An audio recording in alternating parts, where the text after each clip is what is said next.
Get 'em Jimmy, where low shack at. The bottle's getting empty up the crack and we stacking chips. All of it's what I want. Plus money winners, that's what I'm on. You can say I'm gone. I prefer elevated public sports radio. Time to get educated, get produced. Leave the juice, letting loose with so much abuse that the bookies wanna call a truce. They get slaughtered. Can't forget Jeff and low baggers in the chat. That's a lethal weapon 'cause we be pubbing.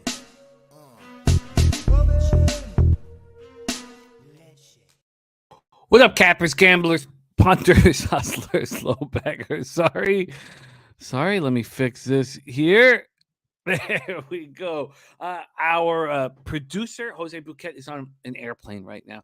He is got a beach trip with his pals. And as you can see, I am the producer of this show. So there will be some mistakes, but we're back in action at Pub Sports Radio. A little nudity could only keep us off for 1 week, and we're back. So thank you guys so much for joining us. We'll be back here for good. And we got big things coming up. First off, our Cappers contest we want to talk about a little bit off the top. And we're going to be pushing it hard next week. You're going to be going up against us, all of us going up against each other. Top 10% going to get paid. It coincides with our Survivor contest, $100 a pop. And then we're going to be going live throughout the whole football season. So Cabby gets it all started. On this Saturday. And that's going to be right after NCAA Pub Hub. Right after NCAA Football Pub Hub. That's going to be every Saturday. Then the opening night of NFL, going to be Dutch, man. Dutch going to be every Thursday night. He's going to be live, being the host live of our big live betting show there. And then I get Sundays and Mondays. So, man, hope you're ready to live bet and booze with me. So this will also be the first full year that I've got to live bet NFL football with you guys. And I'll be tracking everything very closely. And my plan right now, just very simple. $50 units a pop. Well, not units, but $50 bets a pop live betting. And I'd like to fire out 6 to 10, as we go through the game. I want it low, like at $50, so I can just fire them out, without any kind of to have a plan and attack it. Because it moves fast, man. That shit moves quickly. You can't be sitting there going, well, it's $100. No, so for $50, fire away. Yesterday was a roller coaster ride, a horrible one, in fact. I sweep the board in NFL. Now I'm 10-1 in the preseason. Sure, that's incredible. But I took it right in the heart of the khakis in MLB. It was awful. It started off with that fucking LA Tampa, those unders, and then it just fell apart. 0-4. So now I'm back in single digits for MLB. And then CFL was fucking terrible. Jake Meyer, I guess, just messed with me. My whole plan initially was to take Calgary first half in full game. Disappointing. First half under was just trash immediately. So it was a losing day. I can reframe the situation a little bit with the NFL going so strong, but I did not like it. I did not like it at all. Thank you guys for joining us. There it is. Let's get nasty. Nate giving us the welcome that we so deserve. There is Clint starting the Die Hard MMA podcast. We got Vipe in the house. Nuke Workers is back where we belong, and football season upon us. Who could ask for anything more? There's Red Girl in the house. Great to see you, Red Girl. LJ from H-Town says, let's cash Diamondbacks first 5+1/2. Tigers, Rangers first 5 over. Oh, sorry. Diamondbacks first 5+1/2. Tigers, Rangers first 5 over 4.5. Red Sox first 5 money line. Cubs first 5+1/2. Astros first 5 team total and over 2.5.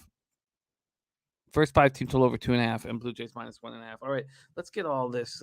Let's get this copied and pasted. Let's do that. Let's get this appropriately copied and pasted, shall we? Let's move over here. Get this up here. There we go. Pump it out. Making moves.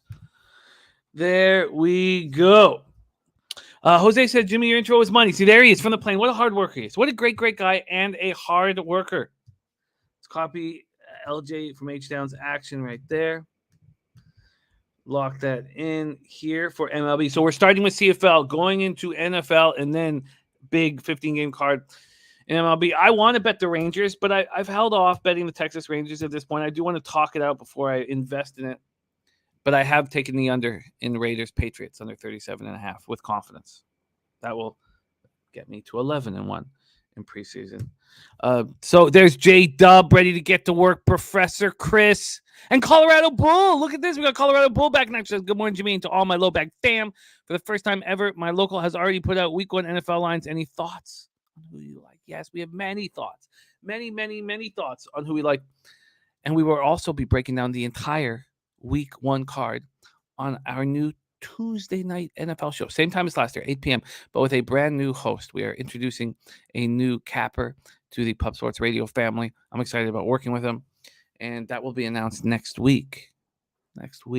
But yes, I have thoughts, and if anybody has other thoughts, they can jump in the fire in the chat right now. And Daff is having a decent week after killing that Yankees over last night. So easy, let's go. Jeff Shahadi says, yeah, the White Sox broke my spirit. It did hurt. It hurt. There is our guy JP's. He says another Friday where I'm deep into house money, but it's only house money if I give it back. We ain't doing that. I love it. Thank you, Nasty Nate. Just letting you guys know how it works here now that we're back over at Pub Sports. Cohen says top of the morning. One more sleep until college football. Yes, it all goes down tomorrow. There is Birdie. Says, oh yeah, Birdie. Good God. On the same side of you, it's a very comfortable place to be. It's a rewarding place to be. Is on the same side as you, Birdie. I hope it happens a lot in the NFL season. Great fucking work. There's Rocco Rogers ready to get to work. I just followed you, Rocco, on Twitter. Dommy Gun Ricci, serious business. Billy Friednick. Billy says that Jose's on the Redneck Riviera. Oh, nice. Our Nasty Nate looking after him. I like it. Clint said our ratings should have gone up for nudity. Yeah, not the lips YouTube was hoping for, I guess. Professor Chris JW says, so happy to catch the live show again. Let's have a weekend. Thank you. Yeah, North End, it feels good, and I'm ready to attack this card with Bobano here. Yes, no more of Jose's man boobage, as it was referred to right there. Bo Jackson, Real Deal Prime. There's Clint, started the I Heart MMA podcast. Clint was very good on our NFL Pop-Up last year. You will see him again this year on NFL Pop-Up. He was very good. Yes, Tori. Look, I've been on a bad run. In CFL. It is $100 in American funds, Nuke. American funds, unfortunately for the Canadians, or fortunately, because we want that pot to be packed with cash. And Tori Coker giving a shout out to our Taint, the corner of Taint and spreadsheet catches again with ease. Dav Fen, no, Tuesdays I will no longer be working. It will just be the Pistol Pete Loshak show. It'll be the Peter Loshak show. Taking Tuesdays. Tuesday night I have the NFL breakdown show, but my schedule is going to be pretty deep. Quickly to go over it here, if we want to go Monday through Sunday, starting in September. Monday Night Football with me, drinking heavily, live betting with you guys every Monday night. Tuesday night, 8 p.m., we have our NFL breakdown show. That's the most important show of the week for me. On Wednesday, betting with the bag. Thursday, betting with the bag, which then leads into our Capper contest show. That's Jose and I in the Capper contest show. That's 2 p.m. because, and I think I've told you guys about this a little bit already, our leader, Jeff Slaughter, is going to buy us into the Circa Millions. So it's the Circa Millions. We'll be figuring out which 5 games we'll be using together Thursday at 2 p.m. So that's going to be really fun. And then Friday, betting with the bag. And then Saturday off. Sunday is my morning. I'll be hosting the NFL Pub. And at night, I will be hosting Sunday Night Football with you guys. Bo Jackson said got smoked on Wednesday and bounced back last night. Love hearing the bounce back. Slatsy says feel very fortunate to go 1-1 in the Jays game last night. Says great calls on NFL. Hit the first part of the CFL parlay with the Bombers, waiting on the Elks, have Roughriders +4 and looking at the under. I like it all, Slatsy. That was a wild game. Our bullpen looked pretty strong for the first time. Getting out of real serious jams. Our defense looks good. It's and the Red Sox are. Well, I don't want to say anything. I don't want to get a thumbs down from Nasty Nate. So, Good effort from the Boston Red Sox. How about that? There's Timmy OG. Cindy plays horses, ready to go. Lamont Williams says, tomorrow is my birthday. Need a birthday pick. Lamont Williams' birthday on Saturday. What a great day to have it. Lamont, birthday Saturday. Yes, we'll give you a birthday pick. Birthday pick right there. Okay, we'll lock that down. There's Jedi for Life in the house. Domigan says, we hit the Blue Jay Yankee parlay under in Seattle, over in Tampa. Astros run line, lost Met team total over in Blue Jay run line. Still nice. Very nice work. Very nice work. Great. Ronnie and Bergia with a nice spot. And there's our guy, Taint. All right, Jay Rowe, what up? Great to see you. And Cindy says, tough win. Damn, thought the Bombers would cover, though. They're such a good, tough team in the fourth. Man, they just step up when they need to. Rocco Rogers, look at Rangers team total over right now. I'd prefer them just to win. I believe in Otto. Otto has a 1.99 ERA in August. So, but I haven't bet it yet because the market was moving against me, and I thought, okay, well, let's just wait and figure it out with you guys. Okay, it is time to get to work. Time to get to work. Nice job, Mike M. 2-0 preseason football. I'm 10-1, and the star of our Friday shows, Bobano, is 3-0. You put that together, that's a 13-1 is what we've done for you guys. And for us, obviously, 13-1. So let's grab. Here, there's the spreadsheet play today is in, and Matty I says he loves the spreadsheet play of the day. Spreadsheet play of the day is Minnesota. A copy and a paste that. We have the Minnesota Twins spreadsheet play of the day for our Ron Crawford. And what a treat it is to have these guys giving us their best bets daily here. We are very fortunate to run with guys like Ron Crawford and Matty Ice, and there's so many more in the chat that just deliver the goods here. San Francisco Giants at Minnesota Twins spreadsheet play of the days. And okay, we got to get to work. Billy Friedrich says he's in both contests, NFL Capper and Eliminator. Gotta say, I may be donating the Eliminator entry fee. Week 1 is so tough. Oh, don't worry. We'll get. Oh, and here's a little note from BJ about the Twins. And Billy Friedrich says week 1 NFL last season faves were 5-11 against the spread. And first week 1 action from Birdie. NFL bet so far under in the pit, Cincy 44.5, Raiders plus 3.5, and Pittsburgh plus 6.5. And just follow Birdie. Follow Birdie on Twitter. He's an absolutely great follow, and he really puts out all of his energy into not all of it, because he's a great NHL capper and he's a hockey coach, but he puts out so much energy in the football year, and all he cares about is putting money in everybody's pockets. Let me get this here for you. This is Birdie's Twitter, and follow him. He will deliver glory. Okay, we got to get to work. Mark Tequila, thank you for joining us. Von Polo on the Jets week 1 with Joey Flacco under center. Brady says we'll be adding Atlanta, hoping we get a better number. And Matty I says, love the spreadsheet play today. Ron, he's also on it. And Lamont needs a birthday pick. Well, we got to go over everything before I feel comfortable, personally. And there is Pub Sports Radio. That is Jose about to board the plane saying, big shout out to you guys for following us over to Pub Culture TV. It was huge that you guys did that. Thank you so much for going over to Pub Culture and supporting us. It's it meant a ton, and that's why we weren't even sure if we were gonna do the horse show on last Friday, but we were like, look at all the effort that people are putting in. Ron Crawford on Hamilton +2. I like that. Billy Friedrich says 42 days until the NHL season begins. I think your Carolina Panthers.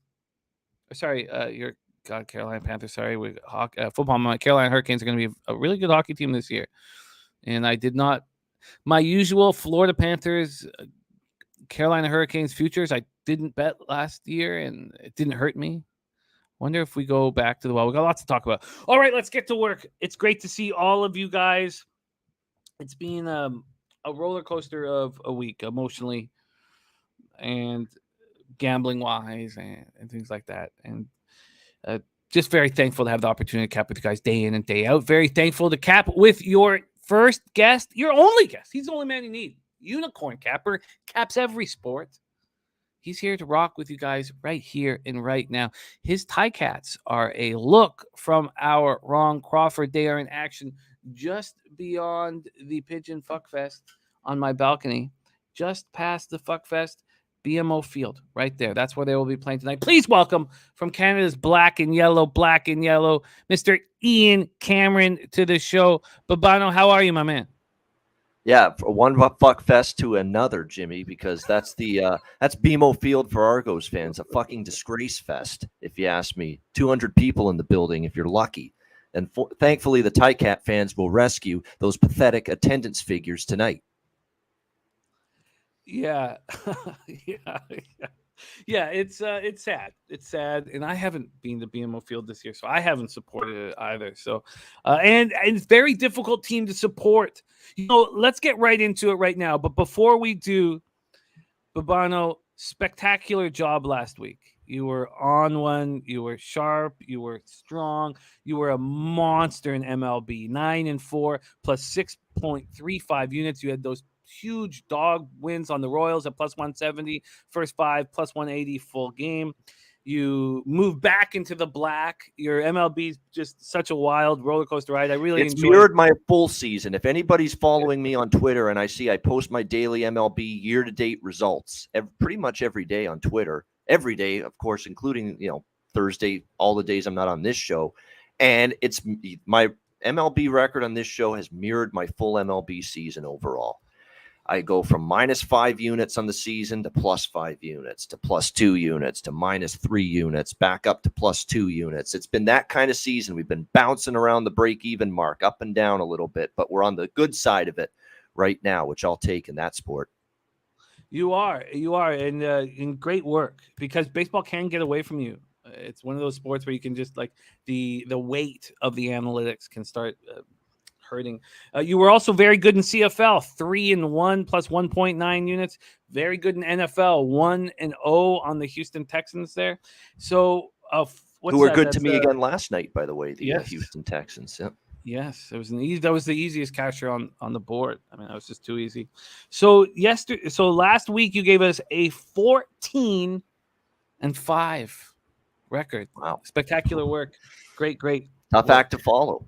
26-10, by the way, for me in preseason NFL. 26-10. It's been unbelievable. So I better keep this shit up when the games count for real. Yeah, no, that's beautiful. You're 26-10. I'm 10-1.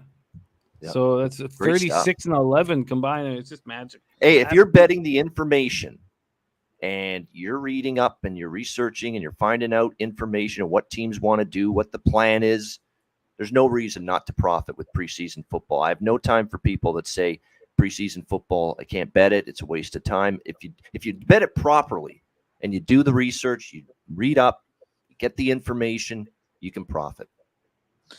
I love it. I love it. No, it's been very, very enjoyable. Real Deal Prime says enough of the bragging. Enough. You know what? We have work to do. I don't think it's bragging. We talk about our losses and we talk about how much it hurts, and we talk about our record when we're losing. And we talked about Bobano's record last week, and he was down over just under 6 units in MLB. He got it all back, and he's in the black. But it's important. It's important to discuss when you're successful and not just when you're struggling. So it was a great week last week. All right, let's take care of business. Now, we don't have Jose. He's on an airplane. So there will not be the games underneath as we go. We will be fine, though. Those of you wanting to just know how we're doing things, we're opening up with CFL, then into NFL, then to MLB, and we got to be tight.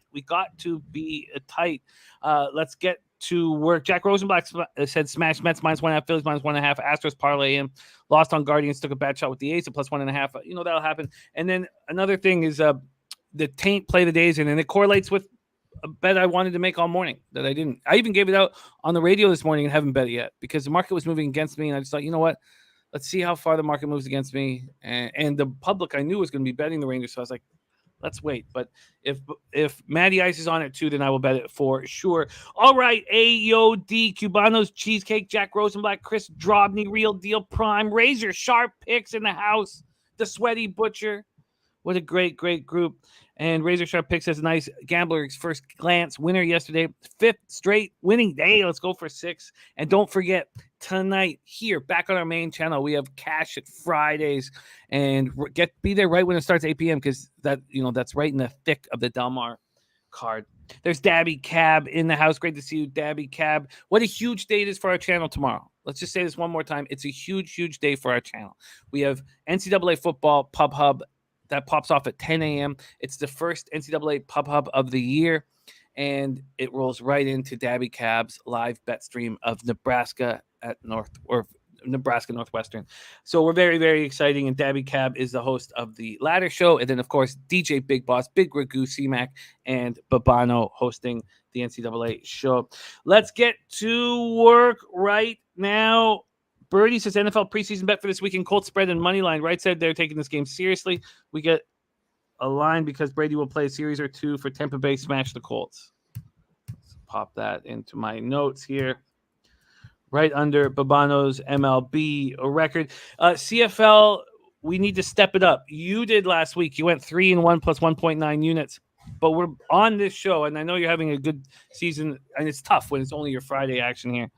But we are both now in the red and need to turn that around. I can't believe I'm in the red after the season that we had off the top. Been a bad few weeks for us. Let's turn it around right here. Friday, August 26th, 7:30 p.m. Eastern. Bobano's Hamilton Tiger Cats 3-7, 0-5 on the road at the Toronto Argonauts, 4-5, 3-3 at home. We're at BMO Field in Toronto, Ontario. BJ says absolutely love the Rangers tonight. I love seeing that.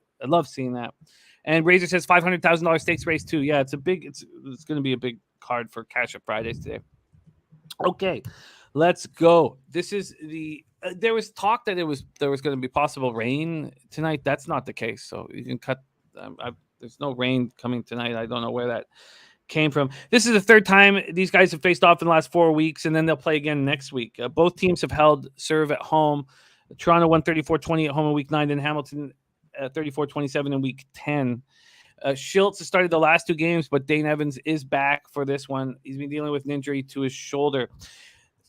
Bobano's talked about the weakness of the Tiger Cats secondary often on the show, and it was a big point of emphasis why he took the over in the Alouettes Ticats game last week, and it was a 29-28 final for the Alouettes. And my goodness, did they get burnt? Did that secondary just get burnt? And now, Deontay Evans, Simone Lawrence, both hurt, linebacker and defensive back, respectively. And I, definitely want you to touch on that. Then this Argos offensive line is in shambles. It's an absolute shambles. Starting center Peter Nicastro, left tackle Isaiah Cage, his backup Trevon Tate, right tackle Dejon Allen are all hurt. So you have a Argos team that has a terrible offensive line. And then on the defense side of things, that front group is terrible as well. They get no pressure on opposing quarterbacks. They're last in the league in sacks. And there's been a market move towards the Hamilton Ticats. And let's go over this right now and see exactly what that move is. And, of course, it's not going to be here for me. So let's move over there right now. We're going to just quickly look at the line history and then hand it over to Bobano to talk about his squad. Here we go. We have this opened up with the Ticats at +3. Ticats were 3-point dogs. They're now 1.5-point favorites. We've had the complete flip, which we rarely see. And we've also had a move this morning at 5 a.m. These Ticats were +2. So we've had a 3.5-point move to the Ticats this morning. That is absolutely wild. At what point do you move back to the Argos? This total is not moved off 48.5. Take it away, Bobano. Your Ticats in action at BMO Field. Yeah, I like Hamilton, but unfortunately the line's moved a lot. I mean, I got +3, -120 at DraftKings like on Wednesday. And now all of a sudden here it's -1, -1.5. It's a huge move. And I don't disagree. I think Ticats are the side to look at here because, look, they need this one desperately. They're not in the playoffs if the season ended today. The 4th place team in the West would knock them out as the 3rd place team in the East with the crossover rule. So these 2 games back-to-back against Toronto, and I know from everything I've heard from a lot of the players, Hamilton's got their intentions to sweep these 2 games. They feel they need to. They don't want to split because then you really don't gain any ground. In this East Division race, you need to try to win both of these games. I've said a million times before, I think we did a Hamilton-Toronto game just in Toronto a few weeks ago, and I talked about there's no home field edge for the Argos. The Ticat fans will be at least 50-50, if not more. So I don't worry about that. You mentioned the O-line concerns for Toronto. That's even worse when you don't have Andrew Harris. Your running game is already suffering, and now your offensive line's dinged up for a quarterback that has no mobility whatsoever in McLeod Bethel-Thompson. This is a game where if I'm Ryan Dinwiddie and I see MBT struggle and not get time to throw the football and the pass rush gets to him and he gets sacked a bunch of times, which I could see happen, you got to think about putting Chad Kelly in there, the former Ole Miss quarterback, Jim Kelly's nephew. He's at least a little bit more mobile and it can run a little bit better. So, it's going to be interesting to see if he makes that move, if the offense doesn't work tonight, which we'll see if it does or doesn't. I still actually did bet at the over. I'd been early in the week as well at 48. Even with the O-line concerns, it's just been a high-scoring series with the Argos and the Ticats. It's been one over after another. I still think Hamilton's offense with Dane Evans back at quarterback will have a good game. Poppy White, one of their good receivers. They've got actually the receiving core, aside from Braylon Addison, they've got everyone pretty much back now. This Smith kid, Keandre Smith, has been outstanding since they put him at receiver. Dunbar's been good. Tim White's been awesome lately. Now they get Poppy White back. Don Jackson running the ball. Our O-line has played a little bit better lately. We put up enough points to beat Montreal last week. They can't blame the offense. They did their job. The defense is still a concern for the Ticats. Their starting corner is still out, Deontay Evans. They were banged up in the secondary last week, which is why I like the over in that Hamilton-Montreal game. Simone Lawrence, the captain, the leader of the defense, is still out. So I still think the over can hit at 48. I think we can still get enough points to get it over the total. So I'll make that official as well. And I'll go Hamilton money line official now that it's moved at minus 120 with that. We can get you that minus 117, but Even great better. work getting the plus 3. It's this whole thing is irritating. I didn't have confidence in just after what's happened last couple of weeks in CFL. So the whole plan initially was to take the dogs. It was the Stamps first half plus 3, full game plus 5.5, Hamilton plus 3, Roughriders plus 4.5, and I just was cash though. I mean, if you took, did you take Calgary last night? No, that cash first half full game Calgary would have cashed. No, I was on 2 unders and I got destroyed and I was down in the dumps. And then I saw late that your best bet was on the full game over, and I was like, oh God. But I believed in Jake Meyer. I said he's going to go in there and play well, and boy, did he ever! I mean, they didn't lose that game because of Jake Meyer, or Mayer, I should say. I keep saying Meyer, Jake Mayer. They lost because they couldn't stop Winnipeg, and I was worried about that too. Because all I heard from Winnipeg, Jimmy, was Kolaros and the offensive line saying that was embarrassing, the way we played, the way we gave up 5 sacks against Montreal in that shocking loss, and the bye week. They said we got to work on our protection. We got to work on our O-line, and that O-line just ate up Calgary all night last night. So that was a good quote. If I hadn't read that, maybe I wouldn't have been as gung-ho on the over. But, yeah, Calgary, I'm telling you what, Jimmy, Calgary's a bet-on team with this kid at quarterback. If they go back to him next week, I'll probably be on Calgary again. Makes sense. Makes sense. He can do things right now Bo Mitchell can't. Bo Mitchell can't throw the vertical deep ball right now like this kid can. He's been bad with that this year, Mitchell, uncharacteristically inaccurate with the deep pass. Yeah, I'm just not trusting myself in CFL, which is opposite in NFL. In NFL, yesterday we were like, well, these are the angles, and we're going to go with them, and we were going against all of the money in the public on both spots. But we were like, these are the angles, we're going to trust them, and. Crazy how it works. When you're on a roll, the games jump off the page. When you're struggling, it's like you're just trying to find one game you like. I mean, it's crazy when you're rolling good and bad in a sport.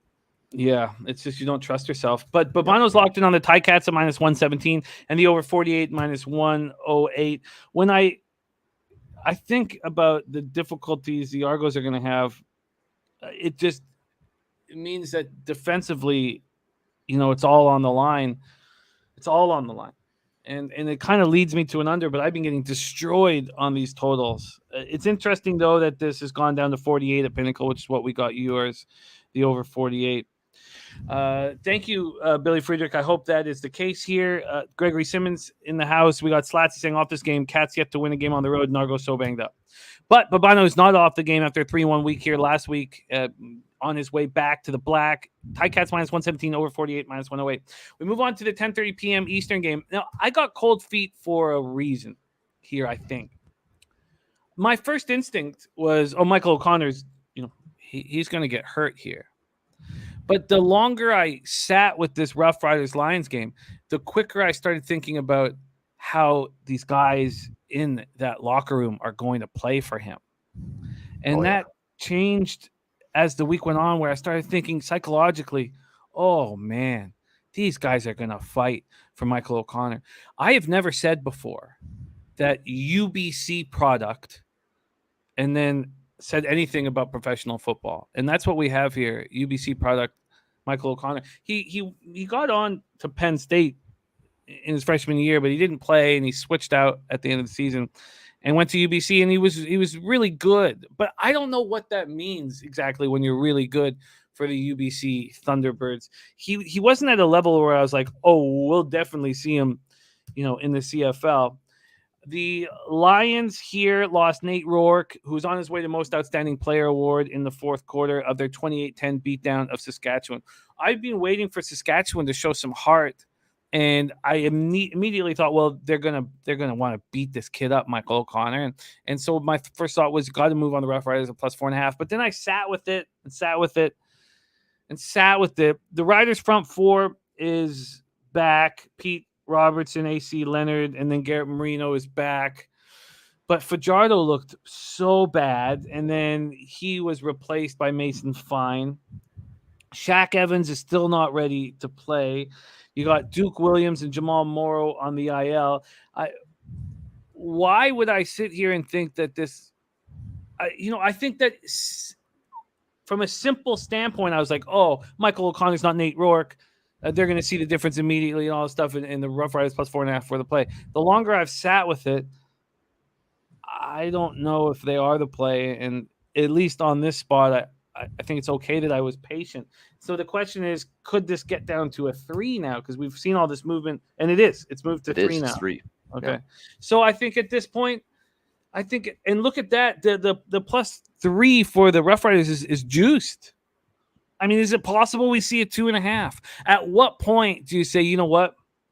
The Lions are the value here. At what point? This total's 46.5. Take it away, Bobano. Rough Riders Lions. Now is that point. This line move is absolutely absurd, as far as I'm concerned. Totally absurd. Anybody that watches CFL the last few weeks knows Saskatchewan they're garbage right now. It's time to get it out of your head that Saskatchewan is a legit Grey Cup contender this year. I don't see it with this group. I took BC the first meeting against Saskatchewan, cashed it in. Took them last week against Saskatchewan again, cashed in.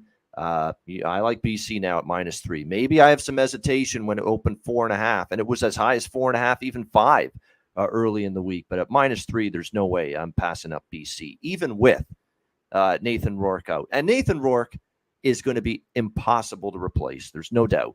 Everything that he was doing, running the ball, throwing the ball, like he fit the football through a thimble with so many of his passes. That's how accurate, and how, in a tight window, he was just incredible at doing it. Great coverage. He'd still find the perfect throw to get it to his receivers. You're going to miss all of that. His athleticism, his ability to escape the pocket, all of that. It's brutal for the league, and obviously for the Lions, to see him get hurt. Now he's out for October, November, at least. We're hoping to at least see him end regular season or playoffs. So Michael O'Connor, this is another Canadian quarterback. And before we say, okay, they can't win now with O'Connor, he's got a good arm. He's got a very good arm. He can't run like Rourke, which is a concern a little bit because Saskatchewan's defensive front is fully healthy. But he can make plays throwing the football. He's got a good enough arm. He knows the offense. He's been in the BC system now for a couple of years.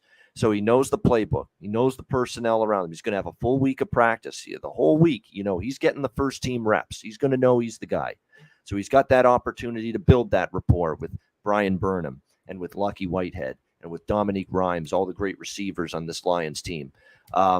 So, yes, I mean, against Saskatchewan's defensive front, it's going to be a challenge. Decision-making is going to be critical. We don't know if he's going to be able to avoid mistakes. That's the one thing when you're under pressure. Do you have the wherewithal to throw the ball away, or are you going to chuck it up into coverage and risk a pick? We're going to find that out. But I think he's smart enough, play a clean game, make the plays when they're there to be made, and really rely on a BC defense as well, Jimmy, that's played great this year. I mean, the BC defense doesn't get talked about enough because how great Rourke was. BC's defense, the improvement last year to this year has been immense. The pass rush has been good. They've covered well downfield in the secondary. And if you watch the game last week, they teed off on that Saskatchewan offensive line, which has been absolutely pathetic for the last couple of weeks. Pathetic. I mean, they cannot protect. They have even struggled to run the football. And I don't know if that's going to change a lot just because Nathan Rourke's out and they're getting a little healthier in places, but I still think the BC defensive line is going to win that matchup against the Saskatchewan offensive line. They have not pass protected well for a while, and Fajardo needs that. Fajardo's not one of those quarterbacks that can make plays when the pocket collapses around him. He needs a clean pocket. He hasn't been getting that whatsoever. So, I think it's an overreaction to the Rourke injury. When I think clearly BC's clearly the better of these two teams. They've already whipped Saskatchewan twice by double digits. Your point about Michael O'Connor and them wanting to rally around him and play well and play hard for him, I think is valid. I think they want to do that. And to me, this is win or lose. The bargain and the value to me is BC, the much better team, laying just a field goal on their home field. There's no way I turn that down. And we could see a 2.5. The -3 at Pinnacle is now -103. I think that after sitting with this all week, that I'm going to switch. We'll see if that blows up in my face. Now that it's down to 3, obviously the 4.5 probably was the look. But it just seems like the under is also the spot. And Slats and JoJo Rich talking about that. I think the key for O'Connor, and I think that his coach will tell him, is you don't need to force anything. You don't need to make mistakes. You don't need to put pressure on yourself. Play within yourself. The system. Our defense is excellent. We're at home. Everybody's supporting you, and everybody's got your back here. So, don't force anything. And so I think this is leading me to an under as well. I'm not going to bet the Lions right away. I agree with you. This is the one under I like in the CFL of the remaining 3 games this week. This would be the one. I think it'll be low scoring. I think it'll be, low to mid 40s at the most, because I do think that BC offensive line is going to get tested by that Saskatchewan defensive front. But at the same time, I think the defensive line on both teams is going to win the battle. I think Saskatchewan's defensive front will probably have a good game.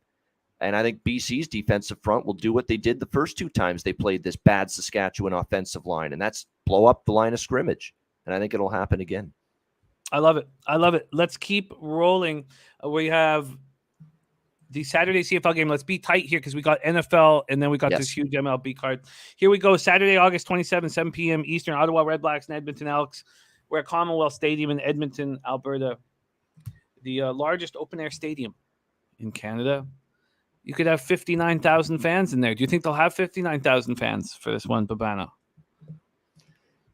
No, that ain't happening. The 1-8 Redblacks against take 1-0 out of that. 5,900. Be lucky to get that probably. Against the 3-7 Elks. The Edmonton Elks have now lost 12 straight at home. 12 straight at home. Let's take a quick look at the line history here in this Elks spot.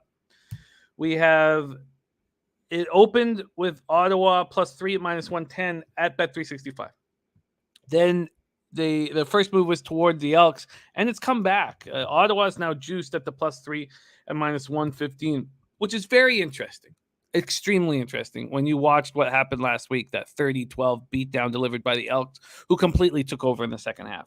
This total has yet to move, sitting at 48.5. So the Elks feel good about themselves. Now they go back home where they can't buy a win. Ottawa has now scored 15 points in their last 2 games. I mean, as soon as I got high on them, it just – and Arbuckle is not the answer. They bring in Arbuckle, 85 passing yards. Caleb Evans does not look good, but we've seen enough of Arbuckle, I think, that we got to give Caleb Evans the chance here. Taylor Cornelius looks like the best quarterback either of these rosters have. And 208 yards, 2 touchdowns. Lawler, 5th TD of the season. He's been good. here, 82.2 averaging 82.2 yards receiving a game over his past 5. He's looks good, and the Elks look good, but you can tell that sharp money is on Ottawa. Why would that be? Take it away here, Bobano. Red Blacks, Elks. These are just obviously, there's no debate, the two worst teams in the CFL. Although I think Edmonton, you can make a case you can power rate them higher than some of these East teams, maybe like a Montreal, even a Toronto right now, or my Ticats. You could make that argument because we've seen some signs of life. They have played a brutally tough schedule. They've played Winnipeg. They played, they played a bunch of BC twice. They played a very tough schedule. So I don't want to say that Edmonton is the slam dunk second worst team in the CFL. I think we know Ottawa is the worst right now going into this game. However, last week, I think we did talk about Ottawa, Edmonton. I said, I know Ottawa's off a bye week. It looks like a great spot for Ottawa, but how can you lay points with either of these teams? And I said, for that reason, I can't lay it with Ottawa. And good thing I didn't, as they ended up losing 30-12. I feel the exact same thing here. Even though Edmonton whipped Ottawa in that game, 30-12, took over in the second half. There's now definitely, as Slatsy says in the chat, Paul LaPolice on the hot seat. There's definitely concerns there. Is Ottawa tapping out? That looked like a kind of a quit effort, to be quite honest with you, in the second half. They kind of laid down. It was kind of pathetic, to be honest, from the Red Blacks at home. Once that game got away, they let go of the rope. That's worrisome. It really is for me with Ottawa. That being said, I think this team shows up here. It's a gut feel. After getting embarrassed last week, they make the quarterback change. And look, Caleb Evans did good things for me at times this year. The Toronto game stands out where he was great on the road, and he led the Red Blacks to victory. He played great. But the two games since then, he was downright awful. If you watched the Calgary game, and I think you did, Jimmy, we were on that Ottawa side against Calgary at home a few weeks ago. He was brutal. He was terrible. He couldn't complete any sort of pass downfield. He was off the mark the whole night. It was the same thing last week against Edmonton. I mean, there was no downfield passing game. Everything was a short dink and dunk pass. They couldn't run the ball. The defense got carved up, and Ottawa was brutal in that. So now Paul LaPolice is making a quarterback change. Nick Arbuckle will make the start here for the Red Blacks. And if there is any, there may not be any better, greater reason to be motivated for one game and one opponent than what we have here with Nick Arbuckle.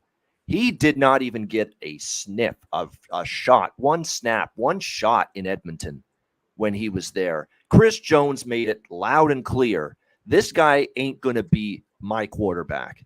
I'm not even going to give him a fair fucking shot to be my quarterback. And next thing you know, he's thrown out in the garbage can like a piece of trash, traded away to Ottawa, didn't even get really a fair look at the quarterback spot. He's throwing in Taylor Cornelius. He's throwing in Trey Ford before he got injured. He's even given Kai Loxley some snaps at quarterback. What does he give Nick Arbuckle the time he's there in Edmonton? Not a damn thing.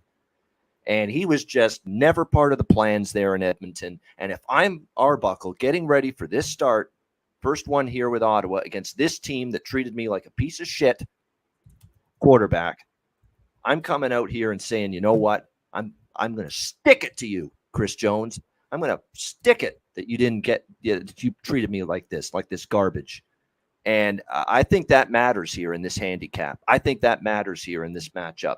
That Nick Arbuckle was completely and utterly not given any sort of fair shake in Edmonton when he was there. And I think you're going to see him play well.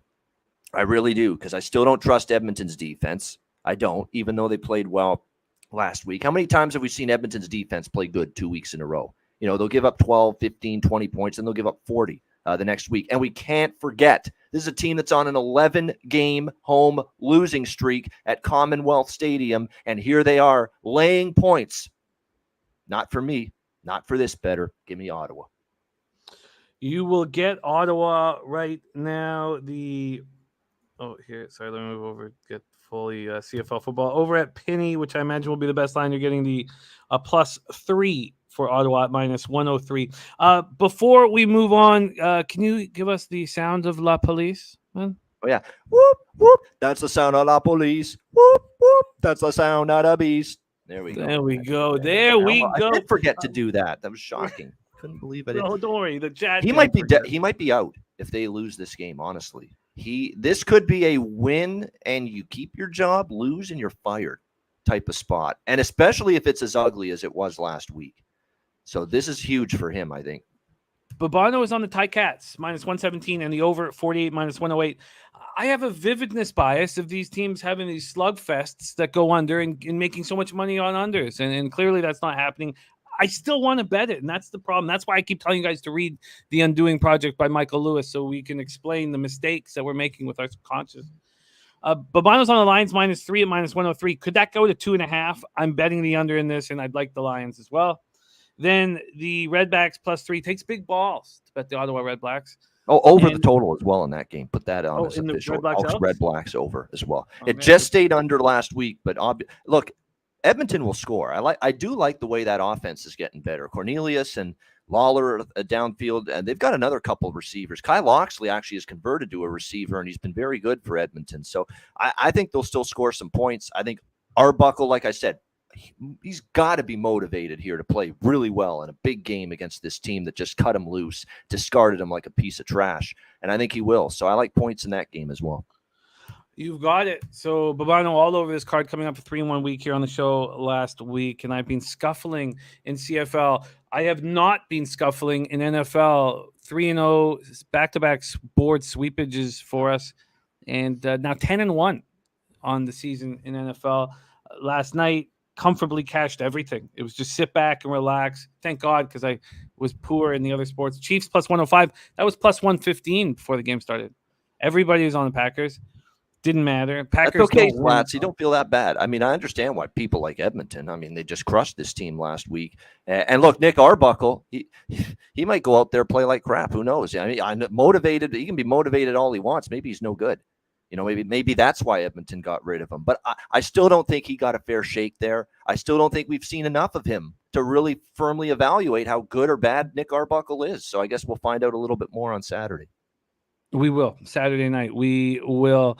And here we go. Sharpie in the house. He's been running white hot, dumb hot, silly hot right now. And that show pops off Is now that we're the full back season numbers for Sharpie with the dirty K, the strikeout props, 128 and 70. Wow. Yeah, man. 128. That's fantastic, man. Congrats to Sharpie. Watch his show, Prize Picks, MLB. Absolutely. Absolutely. And NFL's Great coming. stuff. He eats in NFL too. Yeah. But 3:10 p.m. every day, 3:10 p.m. for his MLB action. He's good with the props. Yeah, really good. Bobano, you've gone 3-0 on the show. So combined here in NFL to start the year, we've gone 13-1. Let's keep that going right now. We begin 7 p.m. Eastern, the Buffalo Bills in action.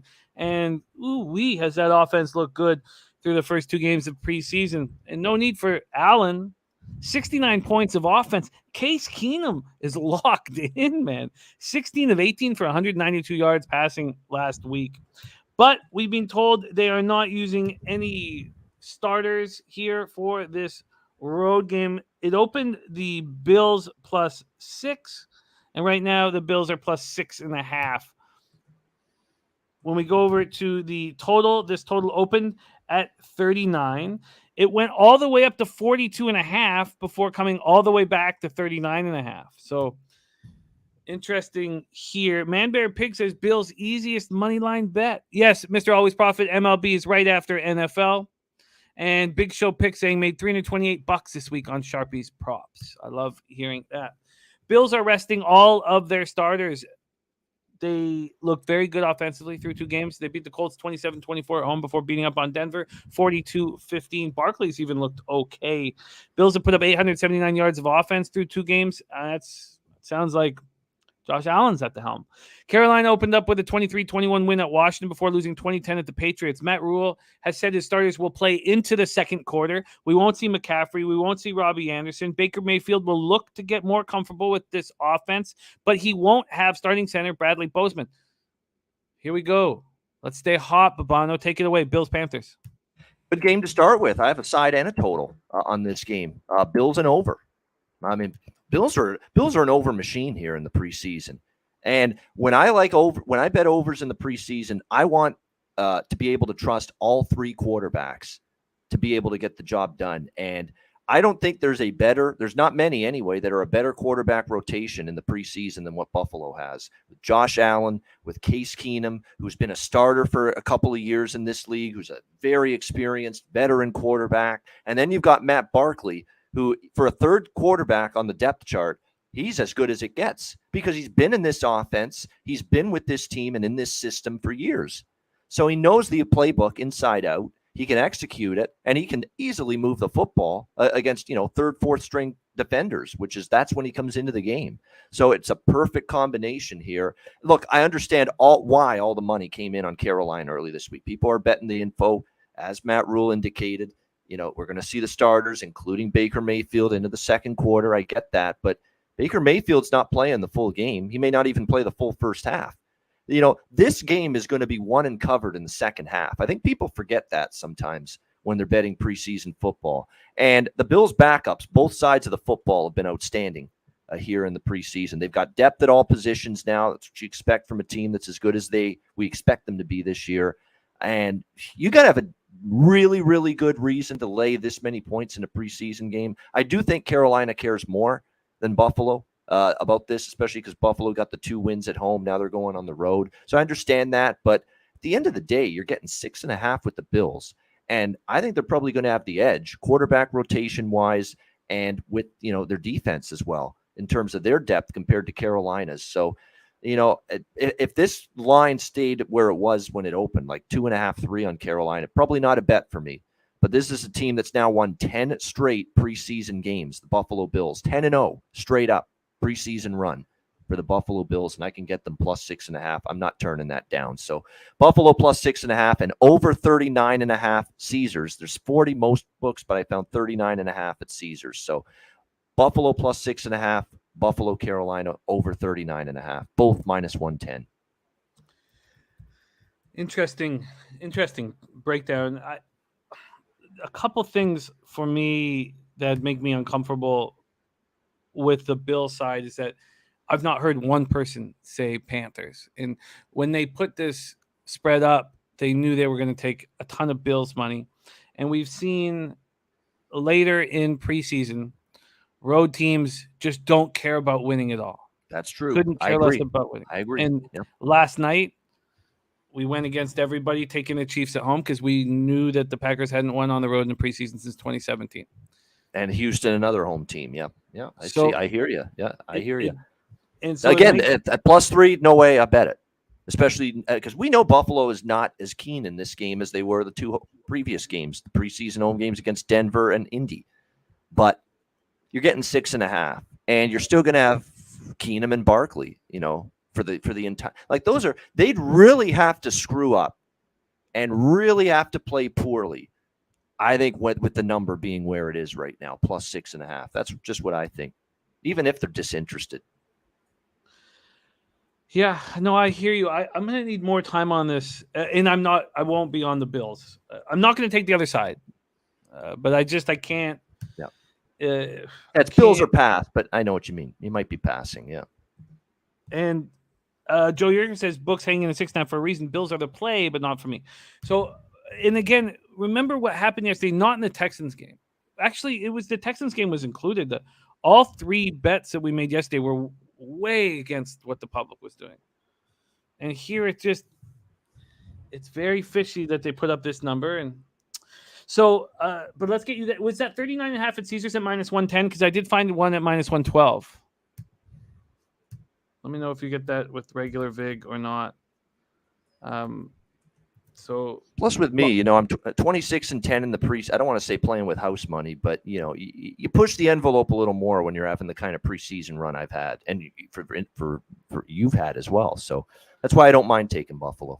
I said the exact same thing yesterday on the show when I was 7-1 at the time. I said, you know what? I trust what we're doing here. I'm gonna fire. Yeah. I get it. I'm just gonna take a little bit more time here on this Bills. What do we like? We like teams with deep quarterback rotations. We like teams that have shown a track record of winning in August, winning preseason games. Check with Buffalo. Now, again, tonight, could they be a little more disinterested? Yes, it is potential. But haven't there been other spots during this 10-game win streak on the preseason for Buffalo where maybe you could say, maybe they don't care as much tonight, and yet they've still won, and it's because of the depth. It goes back to the depth that I've talked about, that they pretty much have at a lot of positions. Yeah, no, I love the breakdown, and this, of course, studying these teams is only going to help us as we move towards the regular season. We move on to the next game, 8 p.m. Eastern. Seattle Seahawks 0-2, 0-1 on the road at the Cowboys 1-1. This is their first home game at AT&T Stadium in Arlington, Texas. We will start out with the line history in this one. Let's move back here. Sorry, it's annoying. I've done some changes to the site. I said I would use a different one today, but I have not. I'm still here. Okay, here we go. We have Seattle, and this has been the biggest move of any that we've seen. This is wild. Now, this opened up with the Seahawks as 2.5-point favorites, and they just took money and money and money and money. They got to 3, they got to 4.5, they got to 6.5. Now they're at 7. Seahawks are 7-point favorites here. From a total perspective, it opened up at 40, and it's just been dropping. It hit a low of 37 2 days ago, and then it got back up to 37.5. So we didn't talk about the cash flow. We should have, and I apologize, on the first game, the Buffalo-Carolina game. This is a game in Buffalo where 90% of the tickets and 91% of the cash is on Buffalo, and it's gone from 6 to 6.5. Then 18% of the tickets, 74% cash is on the under. Look, that there should be no concern there. We were going up against the big money yesterday, and we're fine. But that's the situation for Buffalo, Carolina. For Seattle, Dallas, we have 3,568 tickets in.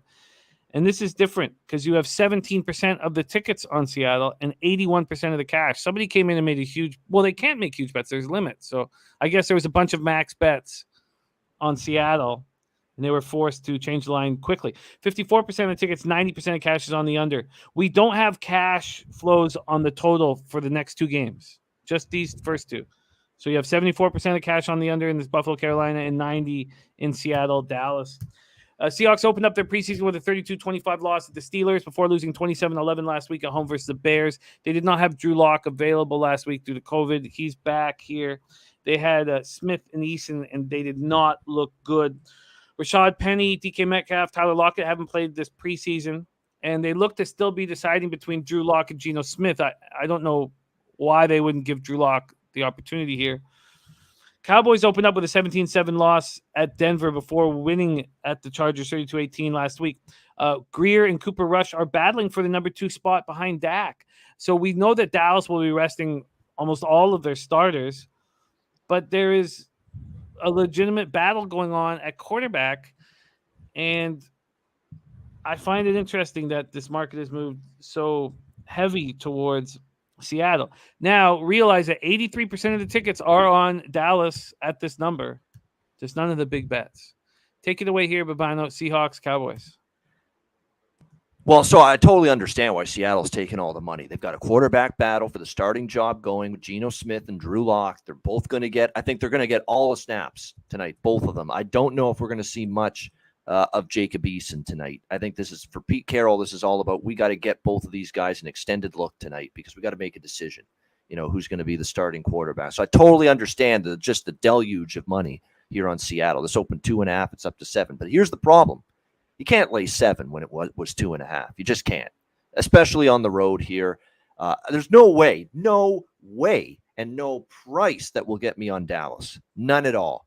This team's got cluster injuries on the offensive line already. The Tyron Smith injury is huge. They already lost Connor Williams and Lyle Collins in free agency.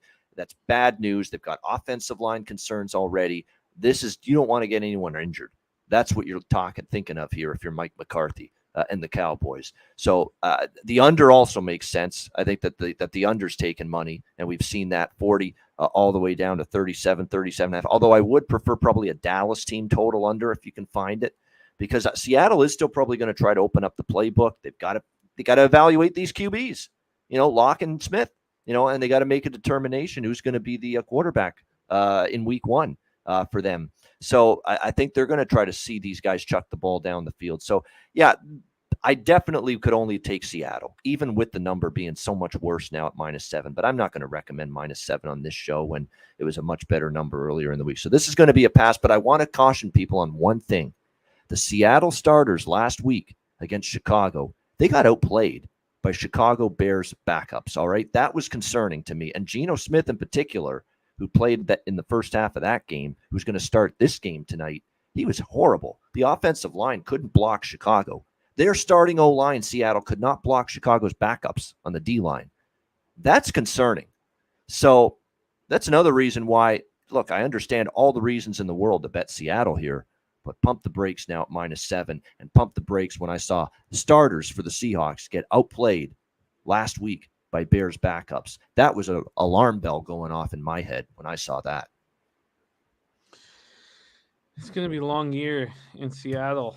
This total at 37.5, all the big bets are on it. And I'm interested in it. I don't know if I'm going to get to the window. Joe Yerkford says Seattle has some competition, first half wagers only. It's about a 5.5 spread in the first half. Nate Cerna says Dallas traditionally is the problem with that is you're going to see Geno in the first string offense that looked putrid against Chicago's backups last week. That's the issue I've got with the first half bet.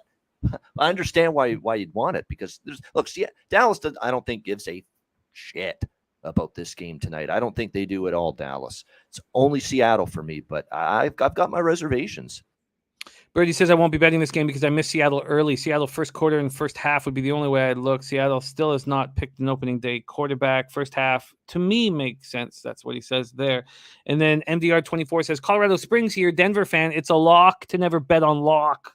Birdie says that is a positive for this game. And Seattle was awful last week, so we'll see a much better effort from them this week.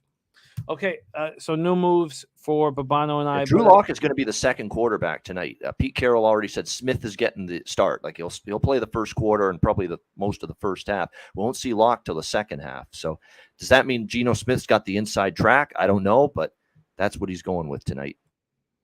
And Billy Friedrich says Seattle will give the Bears some competition for worst record in the league this season. Okay, we move on. I have made one bet on this card. It's not till the final game.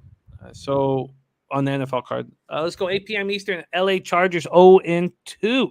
First road game of the preseason at the Saints 0-2. First home game. We head to the Caesars Superdome in New Orleans, Louisiana.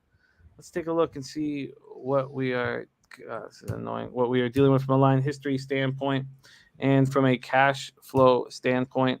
This is a spot where all of the money is on the New Orleans Saints. So the Saints have moved from 1-point favorites to 3-point favorites. And this total has moved from 37 down to 36.5. 43% of the tickets are on the Saints and 95% of the cash. Then you have 70% of the tickets on the total, on the over, but we don't know where the cash is. The Saints opened with a 17-13 loss at Houston, followed up with a 20-10 loss at the Packers last week. Ian Book has had the majority of snaps. He's not looked good. 15 of 22 for 121 yards and 1 pick versus the Texans. And against the Packers, he played the whole game and was 16 of 28 for 113 yards, 1 touchdown, 1 interception. That's 4.7 yards per attempt. And he's been sacked 7 times. So itty-bitty Book looks very bad. Jameis Winston has been recovering from a foot injury. So he hurt himself early in camp. He wants to play. But you'd have to be crazy to put him in after coming off the ACL tear last year and then the foot injury. I mean, give him 2 more weeks to rest here without a doubt. So I have no expectation whatsoever that he will play a second of this game. But look, I'm not in charge.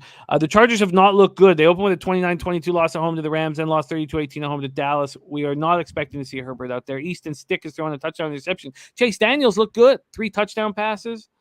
Their running game has looked very bad. I don't think that will be a problem in the regular season, but it is here. 2.7 yards per carry through 2 games. So Joe Yurkovich, another guy who's just eating in the NFL preseason, and I love working with Joe. He says putting a 6-0 NFL preseason online tonight, going with the Saints first half on the 3-way at -140. take it away here, Bobano. Chargers, Saints. Yeah, I'm just going to go full game. New Orleans -3. Chargers are dead nuts bet against for me in the preseason. We have now seen 2 years of a track record with this head coach, Brandon Staley.